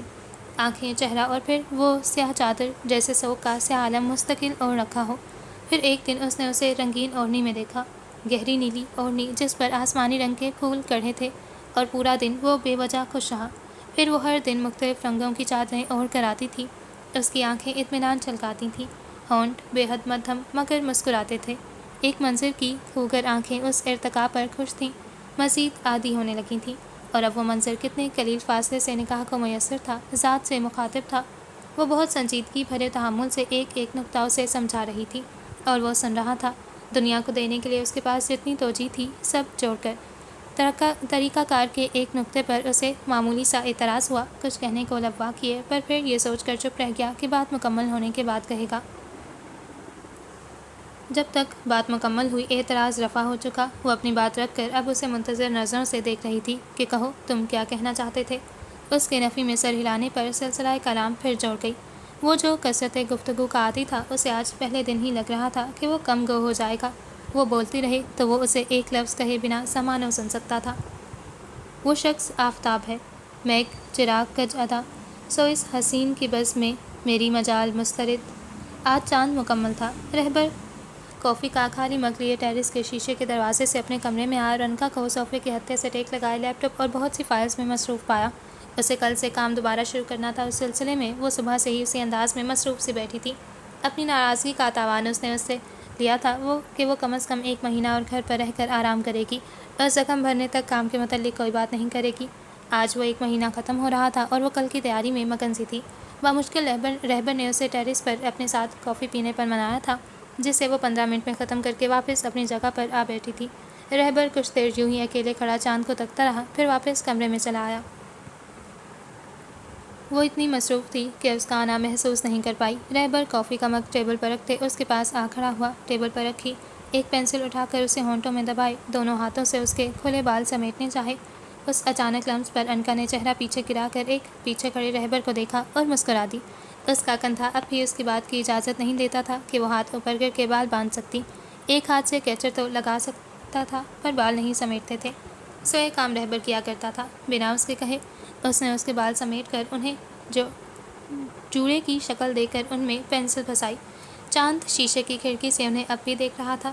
وہ شخص جو اسے دیکھنے کی بجائے اندر چلا آیا تھا، اسے زمانوں کی اس بے وفائی کی عادت تھی۔ وہ اس کے ساتھ تب ہی وقت گزارتے تھے جب اکیلے ہوتے تھے یا پھر جب ان کا ساتھی ان کے ساتھ اسے تکنے پر راضی ہوتا تھا، ورنہ ہمیشہ وہ اس پر اسے ہی فوقیت دیتے تھے جس کا چہرہ وہ اس میں ڈھونڈنے کی کاوشیں کرتے تھے۔ میں معترف تو ہوں تیرا، مگر اے چاند معذرت کہ ذکر حسن یار میں تیری مثال مسترد۔ مہران حاجہ مائی کے گھر کی چھنگلاسی چارپائی پر بیٹھا انہیں ابھی کچھ دیر قبل اپنی طرف سے دی گئی رقم واپس کرنے کی تعویلیں کرتے دیکھ رہا تھا۔ صاحب شاہ، مجھے پیسے نہیں چاہیے، دید کی رقم لینی ہوتی تو تب ہی لے لیتی۔ میں اکیلی ہوں، مجھے کتنا جینا ہے۔ انصاف چاہیے تھا اپنی دھی کے لیے، ابھی بھی انصاف ہی چاہیے۔ آپ نے تب نہیں دیا، اب مجھے لینے دیں۔ میں آپ کو کچھ نہیں کہہ رہی، نہ میری اوقات ہے آپ کے سامنے کچھ بھی کہنے کی۔ عرض کر رہی ہوں، عرض ہی کر سکتی ہوں۔ وہ مہران کی چارپائی کے قریب زمین پر بچھی جگہ جگہ سے پھٹی دری پر بیٹھی کہہ رہی تھی۔ مہران کو کچھ مرتبہ کسی کا اپنے قدموں میں بیٹھنا برا لگا تھا۔ پہلی مرتبہ۔ یہ دید کی رقم نہیں ہے، میں نے وہ جگہ چھوڑ دی ہے جہاں بیٹھے میں تم لوگوں کی زندگیوں کے فیصلے کیا کرتا تھا۔ اسے تم میری طرف سے ہر جانا سمجھ لو۔ تمہیں انصاف ملنے میں جتنی دیر لگی، جتنی مشکلات دیکھنی پڑیں، اس سب میں میرا جتنا بھی ہاتھ تھا، یہ اس کی جگہ میں دے رہا ہوں۔ تمہیں انصاف چاہیے، تم انصاف لو، چاہے عدالت کے ذریعے لینا چاہو یا پھر عالی چچا کے پاس چلی جاؤ۔ وہ میرے جیسے نہیں ہیں، وہ مجھ سے بہتر ہیں، سب ہی اس سے بہت بہتر تھے۔ مجھے رقم واپس مت کرو، تم رکھنا چاہو یا کسی اور کو دے دینا چاہو، تمہاری مرضی۔ وہ کہتے ہوئے چارپائی سے اٹھا اور دروازے کی سمت بڑھا۔ دہلیز سے 2 گام قبل وہ بوجھل قدم پل بھر کر رکے۔ اور ہاں، اگر ہو سکے، اگر تمہارا دل مانے تو مجھے معاف کر دینا، بد دعا تو شاید تم دے چکی ہو۔ اس کی متوازن آواز نے ٹوٹے کان سے کرچیاں تھیں۔ وہ کہہ کر رکا نہیں۔ حاجہ مائی نے حیرت سے اپنے صاحب شاہ کو دیکھا۔ اسے لگا شاہ مہران کی شکل میں آج اس کے گھر کوئی اور آیا تھا اور اس کے گھر سے کوئی اور ہی گیا تھا۔ وہ حاجہ مائی کے گھر سے نکلا تو آسمان جو کچھ دیر پہلے تک صرف ابر آلود تھا، اب ہلکا ہلکا برس بھی رہا تھا۔ چند قطرے اس کے چہرے پر بھی گرے جو پیشانی سے ہوتے ہوئے تھوڑی تک کا سفر طے کر رہے تھے۔ مہران نے سر اٹھا کر آسمان کی سمت دیکھا۔ وہ کل یہاں سے جا رہا تھا، کراچی، ایک بہت ہی انجان شہر جہاں اس سے پہلے وہ شاید 1 مرتبہ ہی گیا تھا۔ اسے وہ جگہ پسند نہیں آئی تھی، عدم دلچسپی کے سبب دوبارہ وہ نہیں گیا تھا اور اب جا رہا تھا۔ وہ ساحلی شہر جو اس کے علاقے سے بہت دور تھا، وہاں وہ کچھ وقت اکیلا رہنا چاہتا تھا۔ ایسی جگہ جہاں کوئی اس کا نام نہ جانتا ہو، خود کو تلاش کرنا چاہتا ہو۔ وہ خودی جو کبھی اس کی ذات میں پنپنے ہی نہ دی گئی، وہ خودی جو اگر اس کے پاس ہوتی تو آج وہ یہ نہ کرتا۔ اب اس نے نظر کا زاویہ ارد گرد پھیرا۔ حجرہ شاہ مختار، اس گاؤں کا نام اس کے آباء میں سے کسی پر رکھا گیا تھا۔ یہ علاقہ، یہاں اس نے اپنی محبت دفنائی تھی، کسی کی محبت دفنانی چاہی تھی۔ اس کی فضاؤں میں اب اسے سانس نہیں آتا تھا، اس کی ہواؤں میں اب اس کا دم گھٹتا تھا۔ وہ تعلق ختم کر کے نہیں جا رہا تھا، ناراض ہو کر بھی نہیں جا رہا تھا، اسے واپس آنا تھا، آتے جاتے رہنا تھا۔ ہاں، وہ بس نادم تھا جو کہ سر کے ساتھ اسے اس علاقے میں رہنے کی عادت نہیں تھی۔ وہ سر جھکائے معافی مانگ سکتا تھا، نظریں جھکائے اعتراف جرم کر سکتا تھا، پر یہ سب کرتے زندگی نہیں گزار سکتا تھا۔ نئی شروعات نئی جگہ سے کرنی تھی، یہ طے تھا۔ اور وہ شہر، وہ شاید اس نے اس لیے چنا تھا کیونکہ کسی اور زمانے میں کسی نے اسے کبھی کہا تھا کہ اسے سمندر کی لہروں سے زیادہ دل فریب دنیا میں کچھ نہیں لگتا۔ حساب عمر دیکھ لو کہ پھر پلِ صراط پر یہ نفس کے اگر مگر فریب چال مسترد، عرض حال مسترد۔ اللہ، کوئی اتنا اچھا اینڈ اتنا پرفیکٹ، اتنا سیٹسفائنگ کیسے کر سکتا ہے؟ بہت اچھا رائٹنگ سٹائل تھا، بہت میچور رائٹنگ، ہر کریکٹر کو وہ ساتھ لے کر چلیں اور انہوں نے سیٹسفائنگ اینڈنگ کی. مجھے بہت پسند آیا. آپ لوگ اپنے ریویو ضرور شیئر کیجیے گا. اور اس کے بعد بہت مزے کا ناول آ رہا ہے، full of mystery and thrill. I hope آپ لوگوں کو پسند آئے. Stay tuned, do subscribe, like and drop a cute comment below. Thank you so much for watching. رب راکھا.